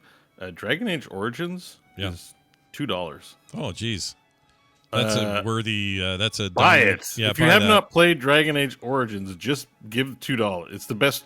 It's the most valuable. It's the most value you're going to get for $2 this year. It's probably the best that series will ever get, to be honest. Yeah, and Ultimate Edition is $6 Canadian, probably $5. Like Yeah. That's if you Stupid haven't cheap. played it, that's the buy. It's a I'm really sure good it buy. still It's holds up also in obviously it's on Game Pass. You can get it there, but yes, or it's EA Play if you're getting Game Pass. But even at that, own it on Steam for $2. Why wouldn't you? Yes. I agree with you 100%. Finally, 50% off. Well, let's see, two more of these. Village, the Resident Evil Village, Resident Evil 8, really. 50% off at $19.99, or I'm sorry, $29.99. Totally worth it. I love playing that with John. That's probably the only way I would have played it, but I really enjoyed it. Red Dead Redemption 2 down to $29.99. Rarely see that drop that low, so 50% off there. And finally, Mass Effect Legendary Edition with all those remakes that Bo, didn't you turn it? What'd you do? You turned it back. I bought it and then refunded it. Yeah, so now half off, or that's also up on EA Pass. Play. Yep. So there you go. Your deals of the week on Steam. Go check them out. All right. Before we do anything else, we got to get this out of the way. That's a good question. Quick email from a listener. This is, let's see, Auric. Auric? I believe is how you say his name. My dearest core crew. He sent these to talktothecore@gmail.com, by the way. Following your conversation about Destiny 2 being banned on the Steam Deck, I decided to give my thoughts on the matter. I don't think Sony PlayStation has anything to do with the decision. I looked into it a little bit, and Horizon Zero Dawn. Horizon Zero Dawn is already Steam Deck confirmed, as well as God of War. I still think it's stupid, but I don't think Sony made the decision for them. I can't speak for what the reasons could be, but I don't think it's that. Yours in this life and the next, Auric. Oh, look at that, John. You get a little reference there to your Dear Martha's. Yeah, That's great. That's good. I agree with you. Sony now owns them, or will shortly, and that's, I think, the reference. I don't think Sony has anything to do with it either, but I think for some reason, even now, the big news this week was the Steam Deck can install Windows officially. It's got drivers for everything now. It's all ready to go. So if you've got a Steam Deck, you can throw an SD card on there if you wanted with just Windows and boot that thing and play all your Windows Steam games that aren't currently supported natively on the Steam Deck. Even then, they're not allowing it. So I don't know why Bungie is so opposed to this. It's very weird. I'm my tinfoil hat on. I'm gonna say Sony. I don't care what evidence people bring. The fun part about a tinfoil hat is you don't knock it off with logic. But Whoops, wrong one. Sorry, I was trying to play this thing. Yeah, I mean, Bo, do you agree? Do you think this is a Sony decision? I don't know. I'm willing to give John his point. Like, it makes sense. I support it fully. Yeah. I don't know. It's somebody being stupid. Like, it's somebody like that's what we titled our show based on it. It's just it's a person that's wrong who's in a position that they won't be told they're wrong. Whether it's Sony or Bungie, Yeah. it's the dumbest thing, and I don't understand how someone would be in this position. It actually just doesn't make sense, because you're right. Sony is allowing other games on it, no problem. It just makes no sense to anyone. They're just not multiplayer games as a service in those two other cases he mentioned. So maybe that has something to do with it. I don't know. Well, So you're gonna suck and play worse on the like. Why am I gonna play on a Steam Deck? Like, I want a mouse and keyboard if I'm playing a shooter, and if I'm good on a controller, fine. But Steam Deck is a controller. Like, Yeah. I don't think it's the anti-cheat thing. Anyways, they have ways of detect cheating beyond anti-cheat, like reporting and stuff. Like, if it's a good game as a service, it's not like all of a sudden there's some miracle exploit on this device that you couldn't install on your PC anyways. Like, so I don't know, man. I think somebody just doesn't like the Steam Deck, or maybe they don't like. I don't know. It's just something weird. It's a weird thing. It's very There's weird. an explanation, and it's not a good one. Yeah. Yeah, and I admit mine is 100% a tinfoil hat. Let me be clear. Yeah. What it is, here's what it comes down to. Yeah. Like Bo said, I'm annoyed at someone because someone's messing up. And I want to vaguely point my annoyance at somebody. Yeah. And there's a box that says Sony, and there's a box that says Bungie. And Sony's done more recently to bug me, so I'm like, well, I'm gonna aim it over there. They've been Yeah. making weird decisions. I don't understand a lot of Sony's decisions. I don't understand this decision. It must be them. Like, that's the only thread I have, that every now and then Sony comes out and they're like, we don't see any value in releasing our back catalog to people, or like their confusing system for up-resing to PlayStation 5 games, or I don't know, just the weird decisions they've been making there. It feels out of touch and out of date. And this feels out of touch and out of date. And I think I just go, all right, well, then it seems like it's a Sony thing. But I will admit, I have as much evidence as anybody does on that, which is to say none. And that is why it is a tinfoil. I mean, because Bungie also makes weird decisions. Yeah. That is true. Like, you buy the game over and over again, and somehow they're successful. Somehow this is okay, right? So hold on. So I think John just spent $60 just talking about this somehow. Yeah. Somehow you bought cost me another $60. You bought the River Queen expansion, or whatever the hell it's called. What's it called? Born on the Bayou. Born on the Bayou. Destiny 2. And you didn't even know it just by talking about it. You paid $60. So Bungie's weird. Also, I don't know, man. Like, if it's grudges, if it's whatever, it's bad and dumb and not great for owners of that console. So it's who cares? Like I said, just ignore it. Just let them play it if they want. Like, it's a fly. Maybe why do you go? Yeah. Anyway, it's really weird. All right, we're gonna do a mashup before we go today. This is from Jamie. It is called "Sleeved for Her Pleasure." Oh boy. You guys, I don't know anything about this. I've not heard it. I'm nervous. That sounds awful, but we're going to play it anyway. Me too. So TMS Mashups, thank you for this. Enjoy it, everybody. This week's core mashup. And also back then, there was only one flavor. Look at all these fancy flavors. Oh, they've got back so in my many. day, there was only one flavor of balls, and it wasn't very good. And then I'm stuck in a corner, and the big beefy guy is eating my chode. Or no.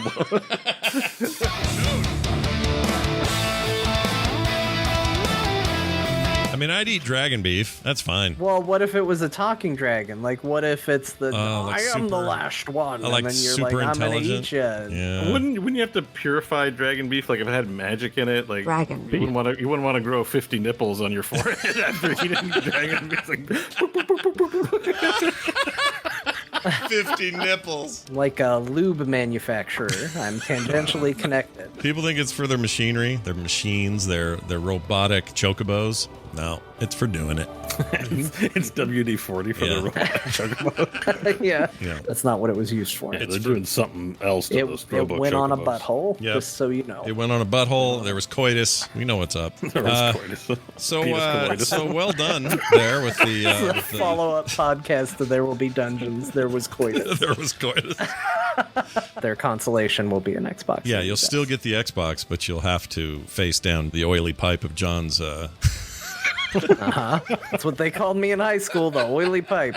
Our old pal Civ loves it. He wants to have coitus with it. He wants to make love to it. There was coitus. Yeah, our hot new show. There will be coitus. There will be coitus coming this fall. Check for it. Watch for it. What happens if you kill a dragon, eat it, and it comes back reborn, and you're like, I'd be like, well, it worked out fine for you. Yeah, I just can't get this picture out of my head of a cow standing on two back feet going, moo, moo, moo, moo, moo, moo, moo, moo. Like, shut up, cow. And you're like, oh, I don't understand you. That means you're food. Yeah, I must eat you. No, moo, moo, moo, moo, moo, moo. Like, I just can't. Hey, I got a product for you. It's called the Razer Gaming Finger Sleeves. It sounds fake. The way we just set it up. It sounds fake, advertising too. Don't you think it sounds fake? Like, it sounds like something somebody made up. But I could see these being okay. Are they worth $10, $10.99? Probably not. Go cut your own from some pair of gloves. If they make your lady happy, that was in addition to being good for the game, maybe it's worth it. Oh, wait, what? These would make... Oh, gross. So you get two little sleeves. I mean, depending on how they... Anyways, moving on. They make your lady happy. No, we didn't actually say sleeved for her pleasure in that, though. That's a new one there, Jamie. You threw me. I thought we said the thing. Almost always is. All right, that was great. Thank you, Jamie, for that. Please keep making those because we love them. All right. I think that's everything. Is it? It is. Yeah. I think we can call it a show. That's 3 hours. Oh, my Lord. Look at that. 236 plus bonus show for another 20 or 25, 30. That's 3 hours of content on a Thursday night. Look at that. Look at that content. You should be windmill slamming your Patreon button and supporting us for all this great content. We put in more work than any other gaming show out there. I guarantee that's true. So go do it. Patreon.com/core show is the place to do it. I want to shout out a couple of names here. Greg P., Saturanu, and Christian Nicole. All of these people are great examples of fine patrons of the Core Patreon. Would you like to be like them? I know you would. So head on over to patreon.com/core show today and tell your friends about the show. Review us wherever you find us. Frogpants.com/core is our website. And talk to the core at gmail.com is that email address once again. Don't forget to follow us on Twitter. Find Bo at Bo Schwartz, John_Jagger. I'm at Scott Johnson. And, of course, the show at Core Pod. The show streams every Thursday night at 5 p.m. Mountain. So wherever you are in the weird time zone change, adjust accordingly. John had to, so you can too. That's here at twitch.tv/frogpants. All right, that's going to do it. We need you guys to tell us your words of wisdom. John, let's start with you. Chief, with that many guns, there's no way you could possibly survive. I'll survive. Yeah, he'll survive. Chief? This stuff writes itself. Now that you've met, I'm starting to swing John's direction on Halo. I don't know. I'm going to have to think more about it. Chief, I don't care what video games are out. There's no way you can podcast about video games for 3 hours. No. I can talk about anything for 3 hours. That's right. But Chief, like that. Hey, Bo, what would you add to that? I'd say, Chief, don't eat the diarrhea. Oh, don't eat. That's a great idea. Do not eat the diarrhea, everybody, but come back next week for more of this show. That'll do it for us. We'll see you then.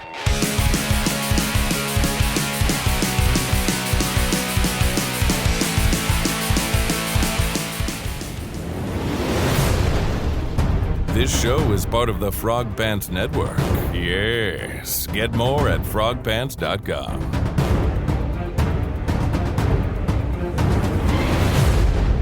Wesker. Jill, so you're safe. That's what I was going to say. Oh. Classic. Yeah.